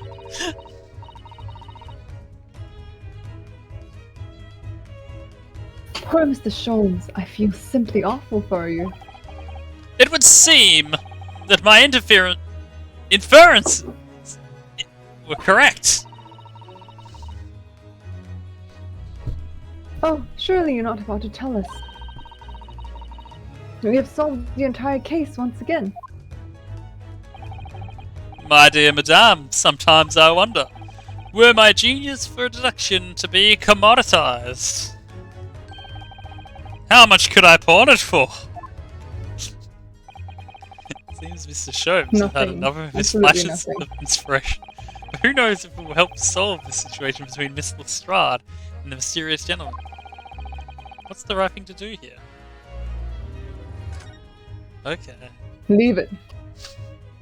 Did you leave it? No, I did not. Oh, okay. I needed it. That'd be pretty funny. It was. I feel like it's one of those, but you must. Well, Miss Lestrade, it would appear you find yourself in something of a predicament. Just where the blue bays are you been, eh? Pardon? When a lady's in trouble, a true gent's supposed to be there to help. Straight away! Oh my god, not an hour later. It's a really funny animation. Can you do it again? I don't think I can. Unless, like, you just look at the bot, I guess. I forget I still have your bot up, so I could have seen it twice. Oh, sure. Well, loop it, we can loop it. And who, pray tell, are you? maybe it'll happen again. Mr. Agate Benedict, you have in my eyes a veritable encyclopedic array of curiosities about your person. Nevertheless, there are two immovable conclusions I have drawn. I beg your pardon? The first is this. The true reason for your visit to this pawnbrokery today is something you've not yet revealed. And the second is this. A considerable crime is in contemplation. One you will orchestrate with intent to steal a vast sum of money. Well, Mr. Benedict, what say you to my deductions? Oh, he admitted? How He turned white as a did hard-boiled you egg. manage to get it so wrong?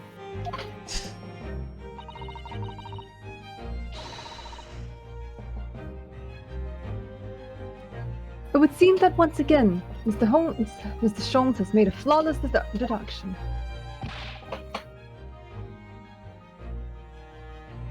Just who do you think you are, sir?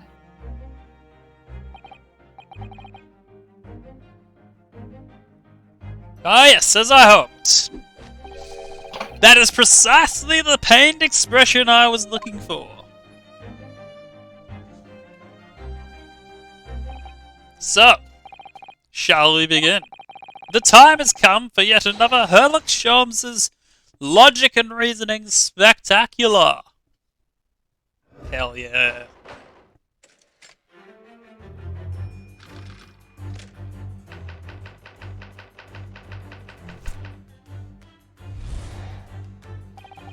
First of all, we must ask ourselves on what business.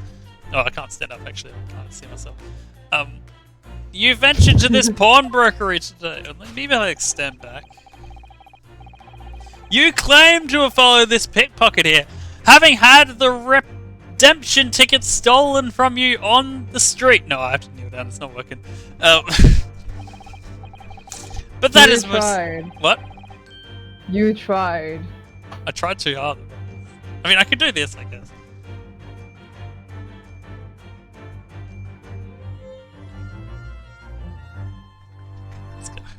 I mean, the hard part is gonna be like not tripping up something or over emoting. I don't know.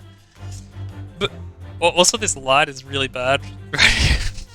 But that is most. You need one of the streamer lights. What?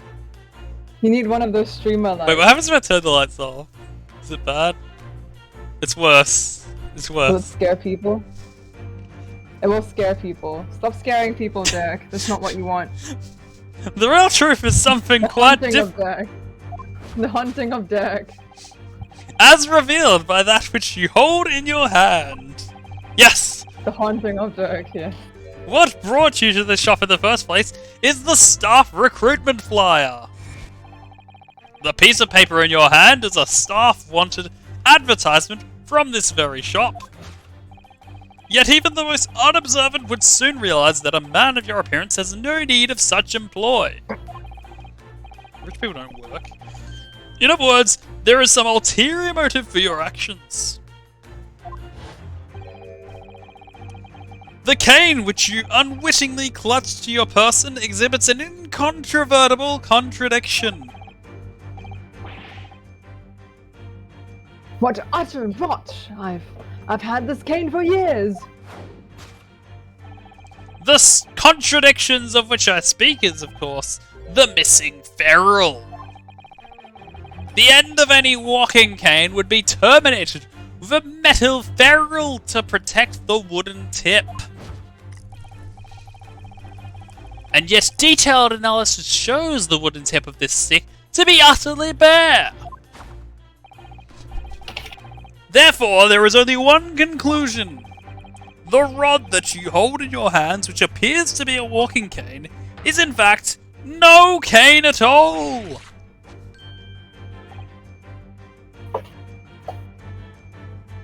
Exclamation mark. You recoil, sir. Is something wrong? And in your recoiling, you inadvertently facilitate the answer to the next conundrum to present itself. Namely, what is the truth behind this rod you bear? Yes, your reaction betrays the truth. The handle, which you evidently would like to conceal, is the key to understanding this riddle, you see. From the moment I saw it, my suspicions were aroused. What walking cane demands such a stout handle? Mused I. But of course, as I said, this is no walking cane. No, that rod is the broken handle of a shovel.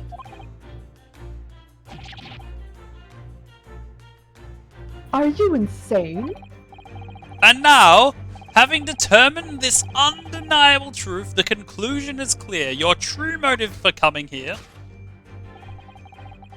was to take employment at this establishment in order to excavate the ground beneath its premises. What a calculated crime you have conceived, sir. A wickedly calculated crime.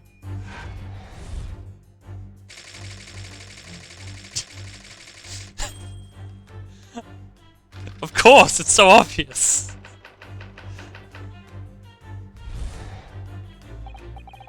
Now, Mr. Benedict, let us continue. For we must expose the details of this elaborate crime you have in the planning.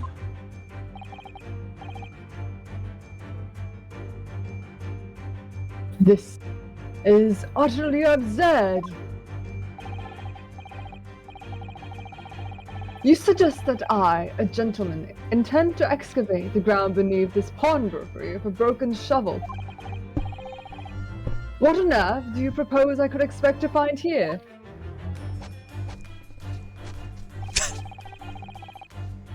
Some long-forgotten treasure, I suppose.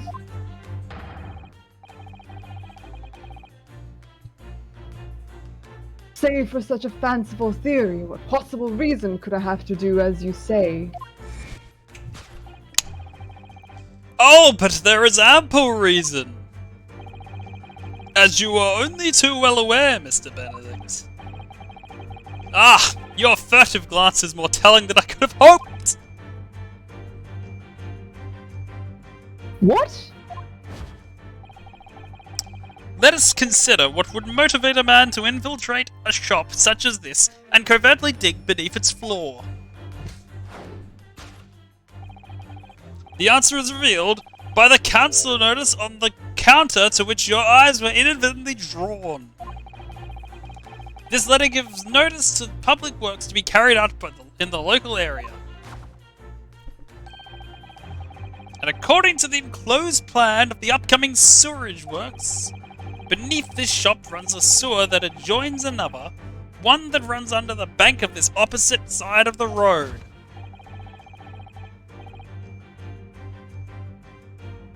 This madness has entered the sewers now, has it? By excavating the ground beneath our feet, you would gain access to the waterway that flows in very close proximity to the great vault of the financial institution opposite.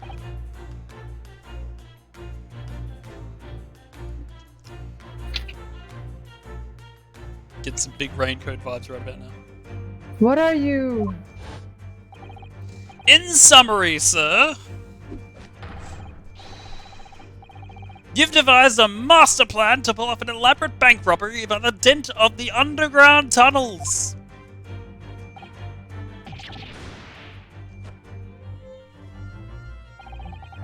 Which brings us to at last to the final chapter of this lurid scheme. With what plunder did the thief hope to make off from the underground vault of the bank?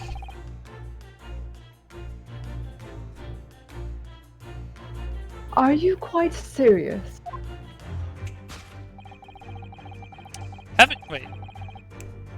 Having consulted with Scotland Yard some days ago, I happen to know the answer. But naturally, the answer is no secret to you, is it, Mr. Benedict? I have no idea what you're talking about. Allow me to present a rather interesting piece of evidence. You see, this picture postcard tells us all we need to know. A postcard of the Great Exhibition. I'm afraid you've quite lost me. Currently in the final stages of preparation, the Great Exhibition will soon be underway. And the government has provided extra funds to complete its centerpiece, the Crystal Tower. Funds that currently sit in the vault of the bank on the other side of this road. Pardon? Yes, the considerable crime you've been contemplating is what the theft of that which sits in the vault of the bank, the special reserve funds for the Great Exhibition. Of course, that is top secret police information, so keep it under your hat, please.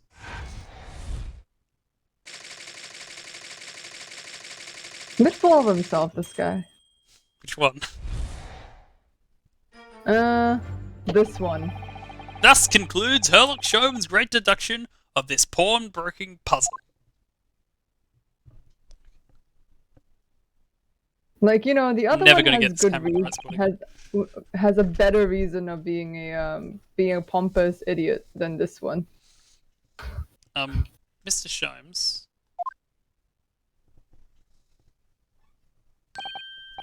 Well, Mr. Naruhodo.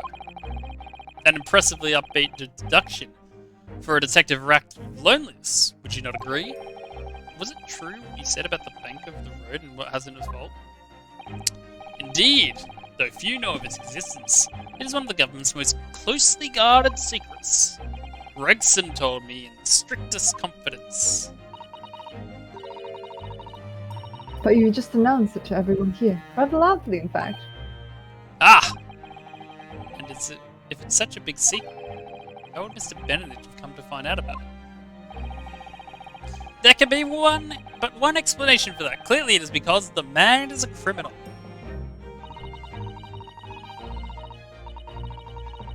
But what if he didn't know anything about the money in the vault? If he is a criminal, as you said?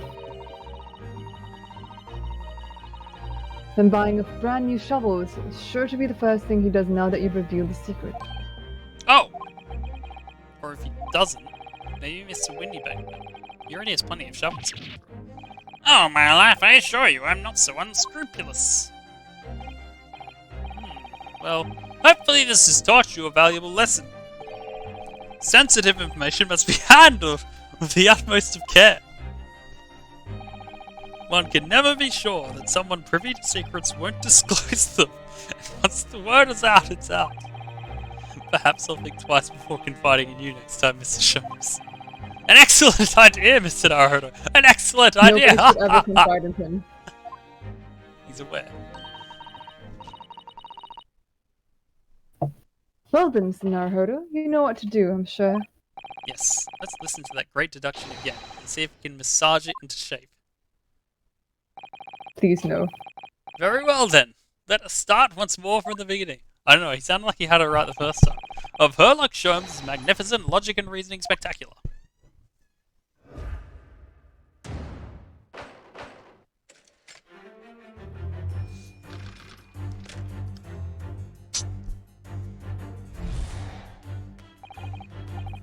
First of all, we must ask ourselves what business you ventured to this pawnbrokery today.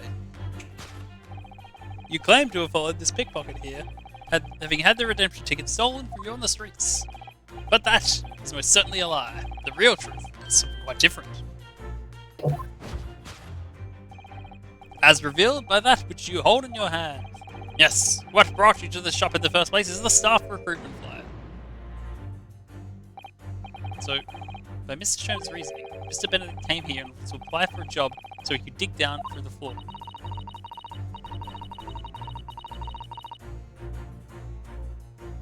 Yes, in an attempt to tunnel into the sewers to gain access to the money in the vault to the bank across the road. But he wouldn't get very far with a broken shovel, would he? No. I think it's fair to say his motives lay elsewhere. The question is, where? What did bring Mr. Benedict to this particular point in time?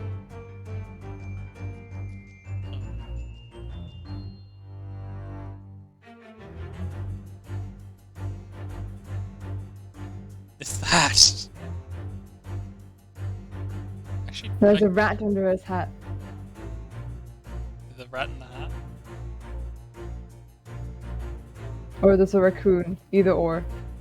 Oh, Rakakuni? Wait, I didn't know you'd seen it. Yes, I watched it. It's very good. Is there anything not on? Oh, Netflix? good movie. I don't. Maybe. I genuinely. I genuinely don't know what I'm looking for. Nope. Can't judge a book by its cover, as they say. Someone who appears wealthy may well be poor. But being such a man, you're desperate for money. When you realize you have no relief, you came. You brought it here today to the intention of pawning it for as much as the broker would give.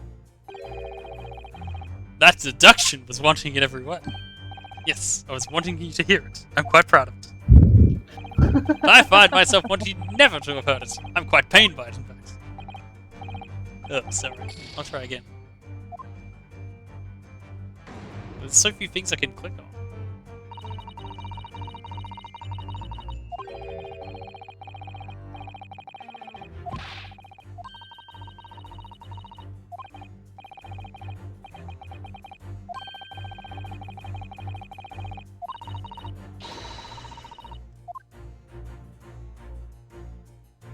The only thing else is the hat. That silk top hat is wider than. Oh, I forgot I can look at it. Only an English gentleman can hope to carry off something so bright.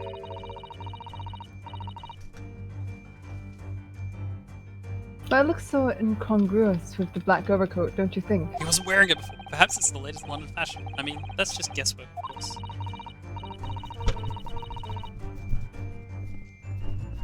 How about it, Mr. Naruhodo? I think you'd look very fetching in a white top hat. Well, you know, I think it might be rather incongruous with my black university uniform, so... Take that! I don't even know what else I can click on. I also don't even know how to, like, speed up the text.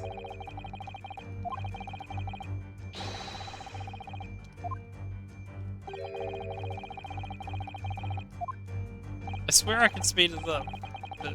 Oh, it's a different text, I guess. This is my show, Mr. Naruto. Kindly perform any peculiar experiments on your own stage. Ugh. Sorry. I believe I'm gonna die before anyone's even died.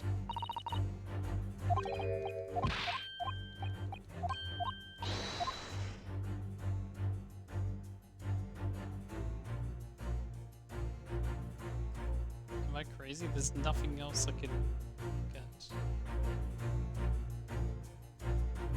Is there anything on his hat? Maybe his gloves? Doesn't let me. Gloves? Gloves? No, I tried mousing over. Wait, hang on. Hang on! Take that! His hair? Oh, what? Scribbled writing? Wait, what? Oh, wait, is this like you have to like read the thing about it and get past information about it before it actually can do it? I think that happened last time, which is why it's like there was no actual solution until you've read about it. Bit monka, bit monka.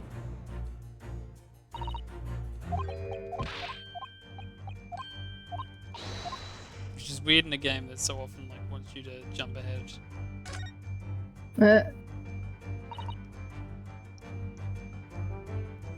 Oh. Look at all the scribbled notes in the back of the flyer here. I don't believe it. What is it? Listen to what it says. Name, Gina Lestrade. Height, 5'2", green cap, scruffy waistcoat, grubby white shirt, blue satchel, ragged. It's a detailed description of Miss Lestrade.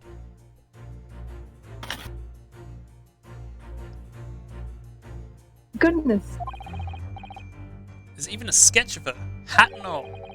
Although if you showed it to her, she'd fire that smoke grenade launcher in his face for sure.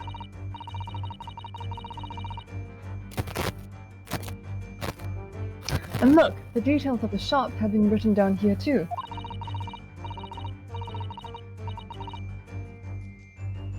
Winterbank's Pawnbrokery, Baker Street. Redemption deadline 15th April. Which is today's date. Why does Benedict have all that information scrawled on the back of that piece of paper?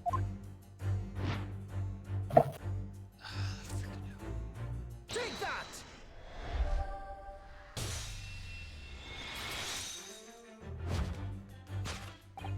Yes, what brought you to this shop in the first place was the info about Mr. Lestrade. Quite so, my dear fellow. It appeared that the writing and sketch on the reverse of the flyer pertained to the pickpocket, Miss Lestrade, and to Mr. Windybeck's pawnbrokery here. Ah!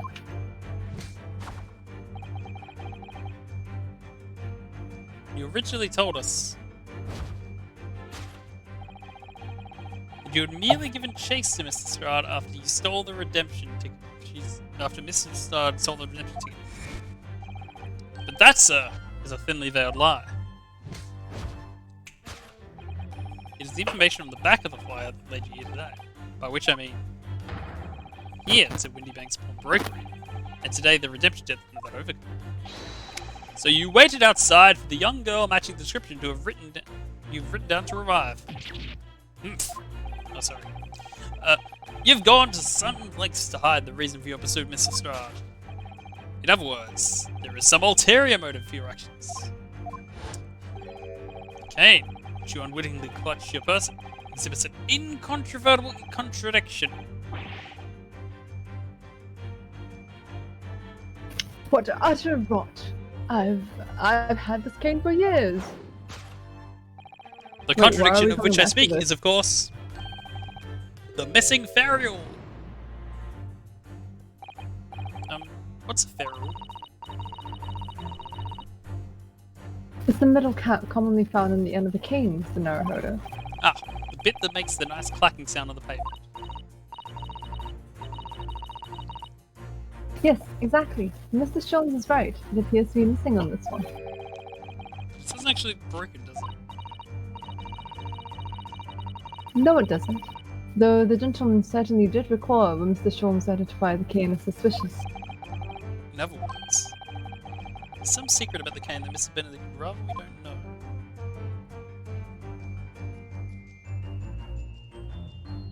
Oh my god, this camera, I hate it.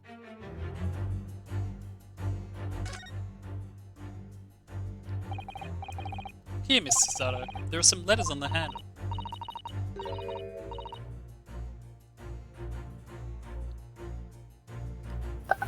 Ah, yes.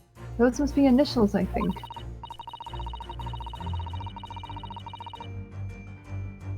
In the West, it's customary for people to engrave their belongings with the first letters of their names. So Sherlock Holmes would be HS used.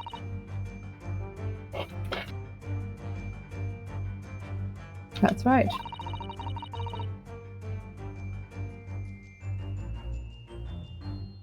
And the initials on this cane, obviously.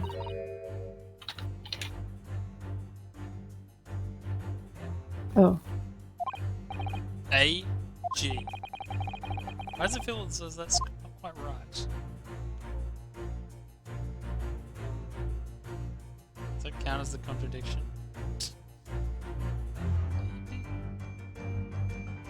Take that! Yeah! The contradiction of which I speak is, of course, the initial. A most astute observation, wouldn't you say, Mr. Etiquette Benedict? We are led to believe, sir, that your initials are EB. Yet in a most possessive manner, you have in your grasp a cane-bearing initials AG.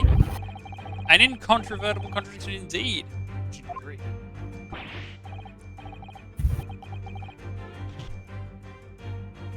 No, you're wrong. This cane isn't. You said before you'd had that cane for years.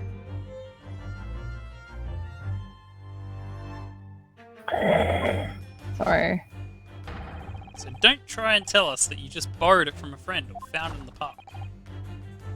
In short, though you hold yourself up to be a gentleman, you have withheld your true name.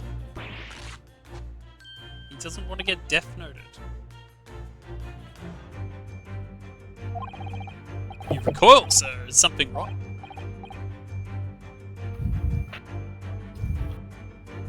I. And in your recoiling, you inadvertently facilitate the answer of the next conundrum to present himself. Namely, what is the truth behind this rod you bear? Yes, your reaction betrays the truth. The handle, which you evidently would like to conceal, is the key to understanding this riddle, you see. Let's consider the bare bones of what's happening. Mr. Stroud redeemed that fine-looking overcoat. And now, a mysterious man has appeared, introducing himself with a fake name, and claiming that the overcoat belongs to him.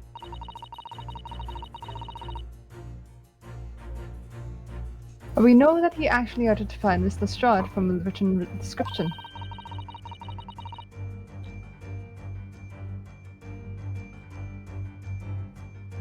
Which suggests that everything else he's told us is untrue.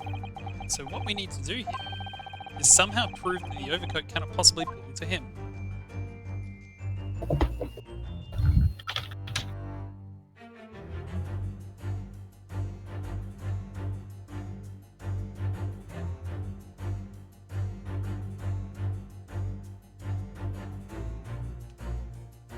It's the gun.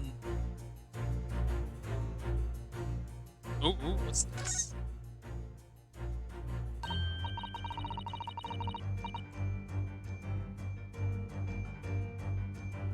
Oh, the seam on the shoulder there is coming apart. Look. So it is.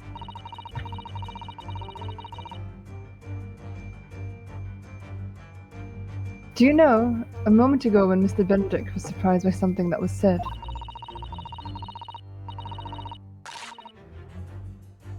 I thought it made a rather strange noise. It sounded a bit like a tiny growl.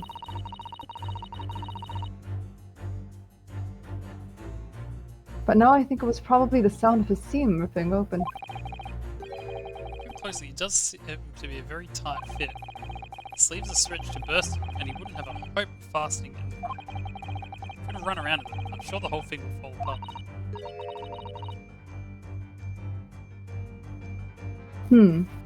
That I'd like to see. Sorry? So how can we make Mr. Benedict run around? She's really giving this some thought. Take that!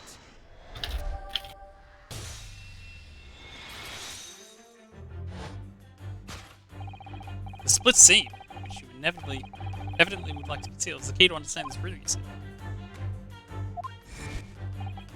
Yes, because the overcoat is rather obviously a poor fit. Having forced it over your broad shoulders, the seam is already breaking apart. My suspicions were aroused from the outset. When you so boldly lied about your name and so boldly waylaid this pickpocket. Ah! This catalogue of untruths has been for one very specific purpose. To steal the article that the young girl redeemed from Mr. Winderman. Oh god, nice spin. But what really irks me is this. The considerable crime I initially imagined has been considerably curtailed.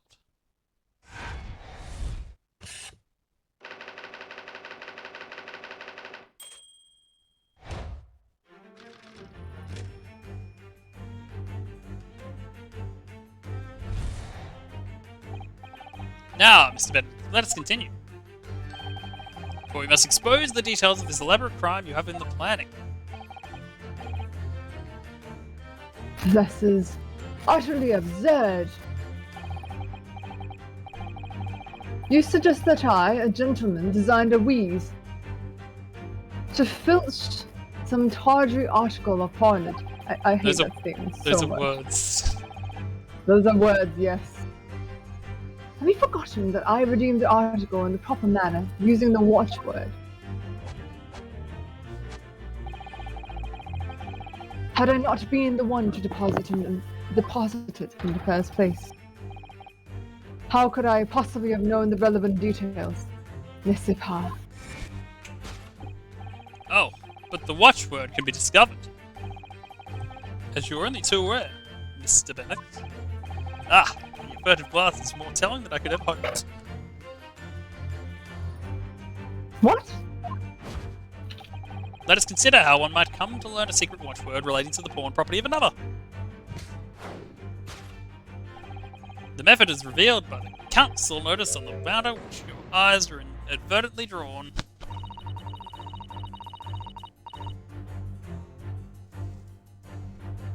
The direction of the deduction must change rather dramatically now, I think.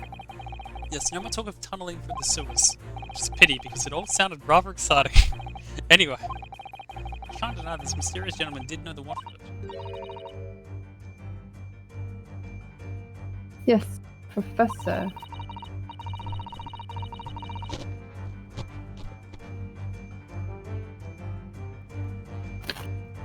If you didn't know that word, Mr. Windybank would never allow you to redeem the article.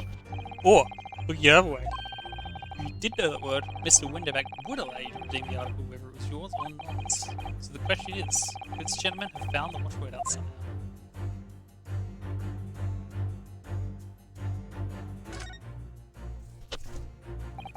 Look at this, Mrs. Otto.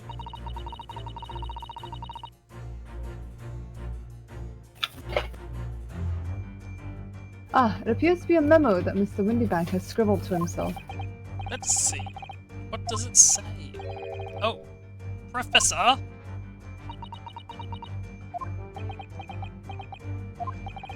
Mr. Winbeck must make note of the watchwords his customers give him, right before their eyes. An alarmingly clear script as well.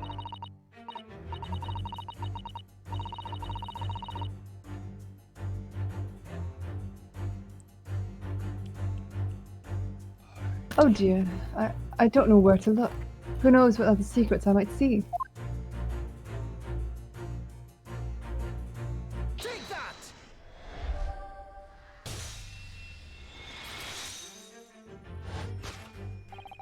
The method is revealed, but the notelet on the counter with which your eyes were inadvertently drawn. Yes, the broker here follows the same procedure whenever a customer comes to redeem an article. He asks the customer for the watchword and notes down the response uttered on the note that he has in hand. Then he consults his ledger and confirms whether or not the watchword matches that article in question. I would expect nothing less of a diligent pawnbroker. His diligence clearly has his advantages. What are you talking about? It is increasingly apparent that you are present in this shop before your accusation against Miss Lestrade. In all likelihood, you followed her inside and then observed her talking to Mr. Windybank. When the diligent broker made a note of the watchword as his common practice, you observed him writing the word Professor on a notelet beside the ledger. And that, sir, was the master plan you devised to steal that pawned article from the young Miss Lestrade.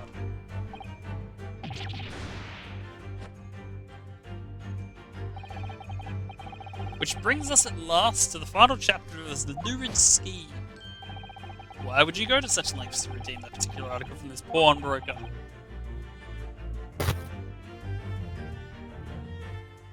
Are you quite serious?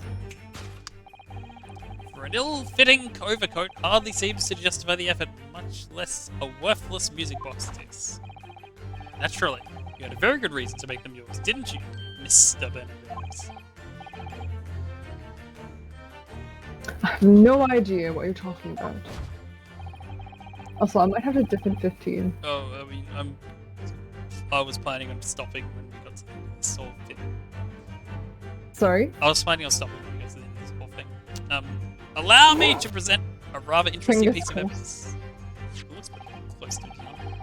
You see, this picture postcard tells us all we need to know.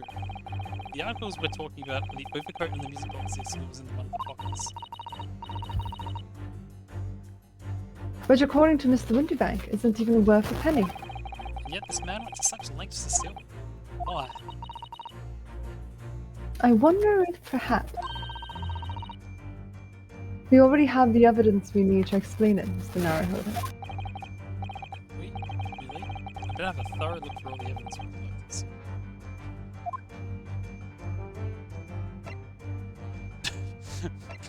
It's a normal lot.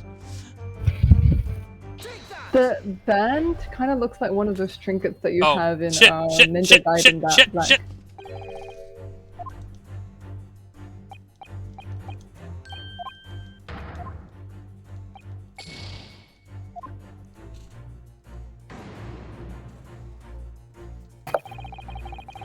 Man has used some fairly high-handed measures to try to get his hand on the overcoat and the disc. He certainly doesn't want either for their monetary value, though. Still,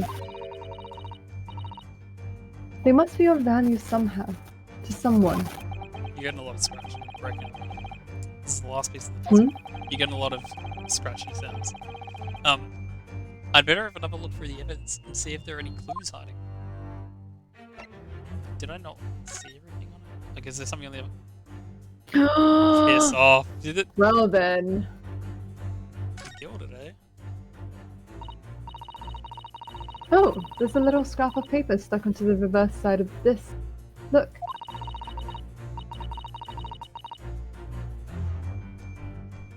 Come on. And a scribbled word or two. Looks like somebody's name.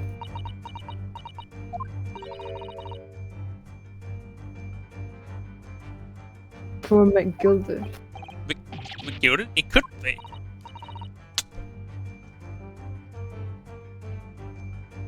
But it is, Mr. Naruhodo.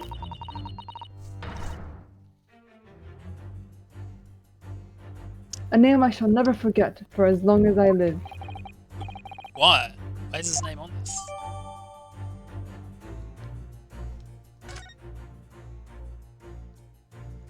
You can't see it. Like, are these holes? Because you should be able to see it behind the hair. Take that! It's the exact same presented information. You see, this music dog tells us all we need to know.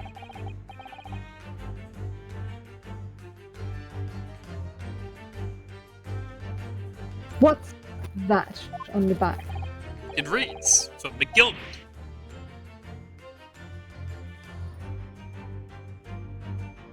Ugh! Ah, Mr. Magnus McGilded, the unfortunate philanthropist who perished in the curious circumstances of the Old Bailey 2 months ago. A prominent man in London, though his lone wandering demonstrated a distinct lack of scruples. So, you're an associate of his, are you? Or perhaps a subordinate? Mr. McGilded was a man of unusually small stature. In fact, he was precisely the right size for that overcoat you could squeeze yourself into.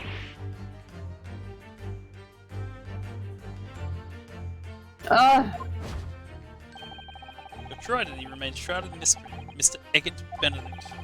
But the final conclusion here is crystal clear. The reason you came to this pawnbroker is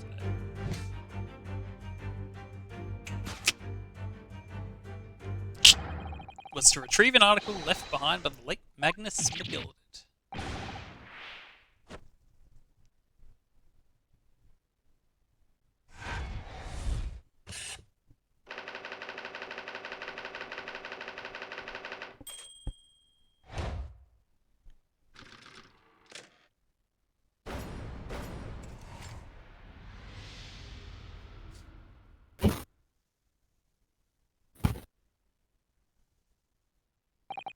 Well, Mr. Magnus McGilded. Not a name I expected to hear in these circumstances.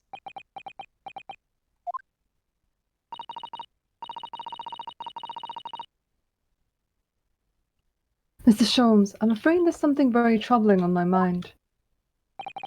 Pray tell, Miss Susato.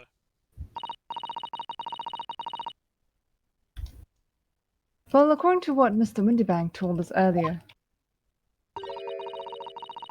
today was the final day on which the coat could have been redeemed, was it not?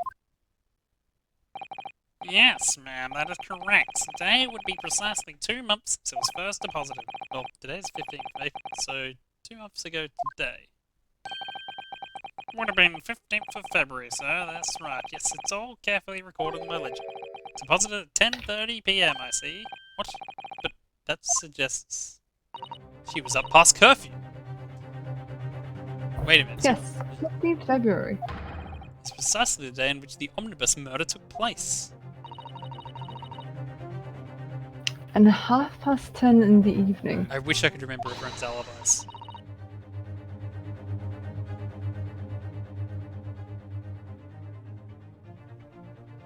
It's precisely the time at which the terrible events were unfolding. Suggestive is not the word. It would seem the matter is entirely beyond coincidence.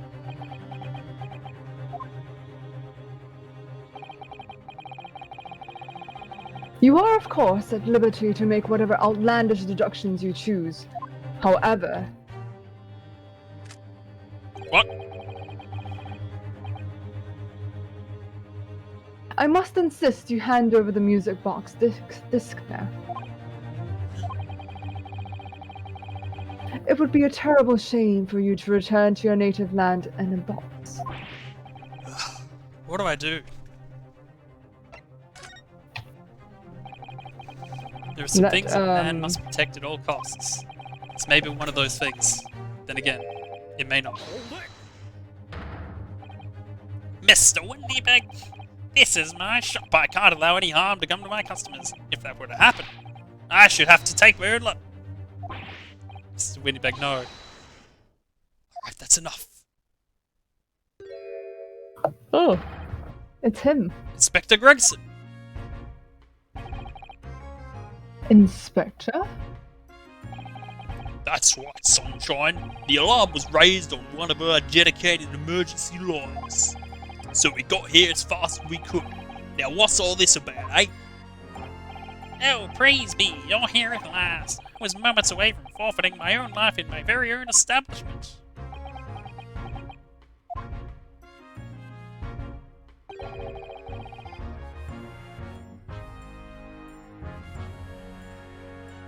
It would seem you have the upper hand.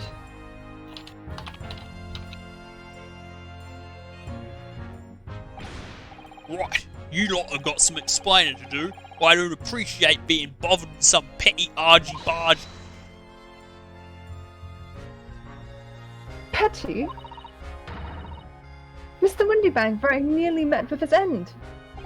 Yeah, by his own gun, as far as I can tell. Oh dear. And the whole of Britain could meet with its end if I don't get to the bottom of this case I'm supposed to be working on. What? What on earth is the case, Inspector? Spare no detail, Gregson. I might have said a little too much. No matter, it's nothing to do with you lot. Anyway, sir, you're gonna have to come with me down to the station.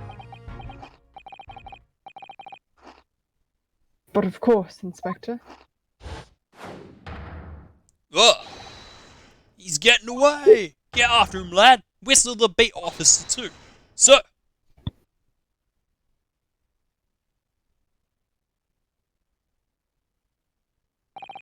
There's been a spat of thefts in the pawn shops around here recently, so we've fit emergency buttons underneath the counters for brochures to let us know when there's trouble.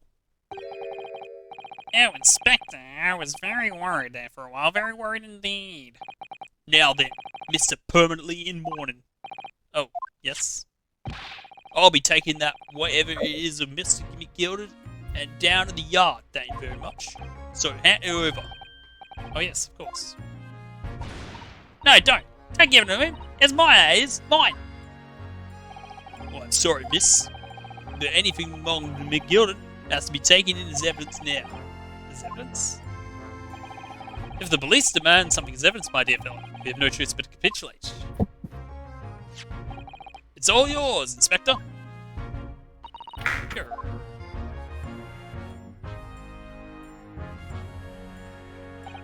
So, handed over Mr. McGilded's desk over to Mr. Inspector Gregson, who is summarily turfed out of the shop and onto the street.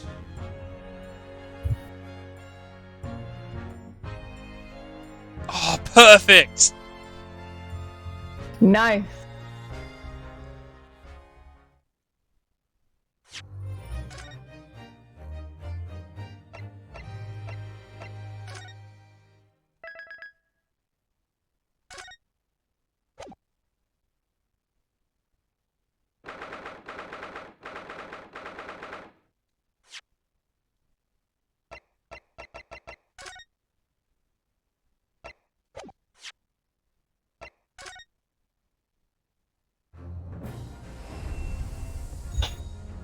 Title page is wrong.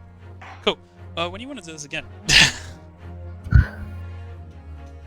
Let me get back to you again. Usually Fridays should be fine, but I'm not sure if I have anything planned next Friday. Oh, I do have something planned next Friday. Yes, so next Friday's out of the question. What about other days? Let me get back to you again, because the weekend should be fine, or the other days might be fine. I'm not sure about my weekend. Probably busy tomorrow, Thursday. But other days of the week as well. Okay. Even if it's just a I'll shorter let swing, you know. you know. Sorry? Even if it's just a shorter swing. It's still something. Better than sitting on it for another 6 months. Yeah, absolutely. Yeah, I'll get back to you. It should be fine, as long as it doesn't go past 12. Righto. Alright. Progress. Now, I'll just say, if you're watching this live or via a VOD, good morning, good afternoon, good evening, etc., etc., etc. Thank you for watching, etc., etc., etc. Hope you have a good time, etc., etc., etc. See you in the next one, etc., etc., etc. Bye.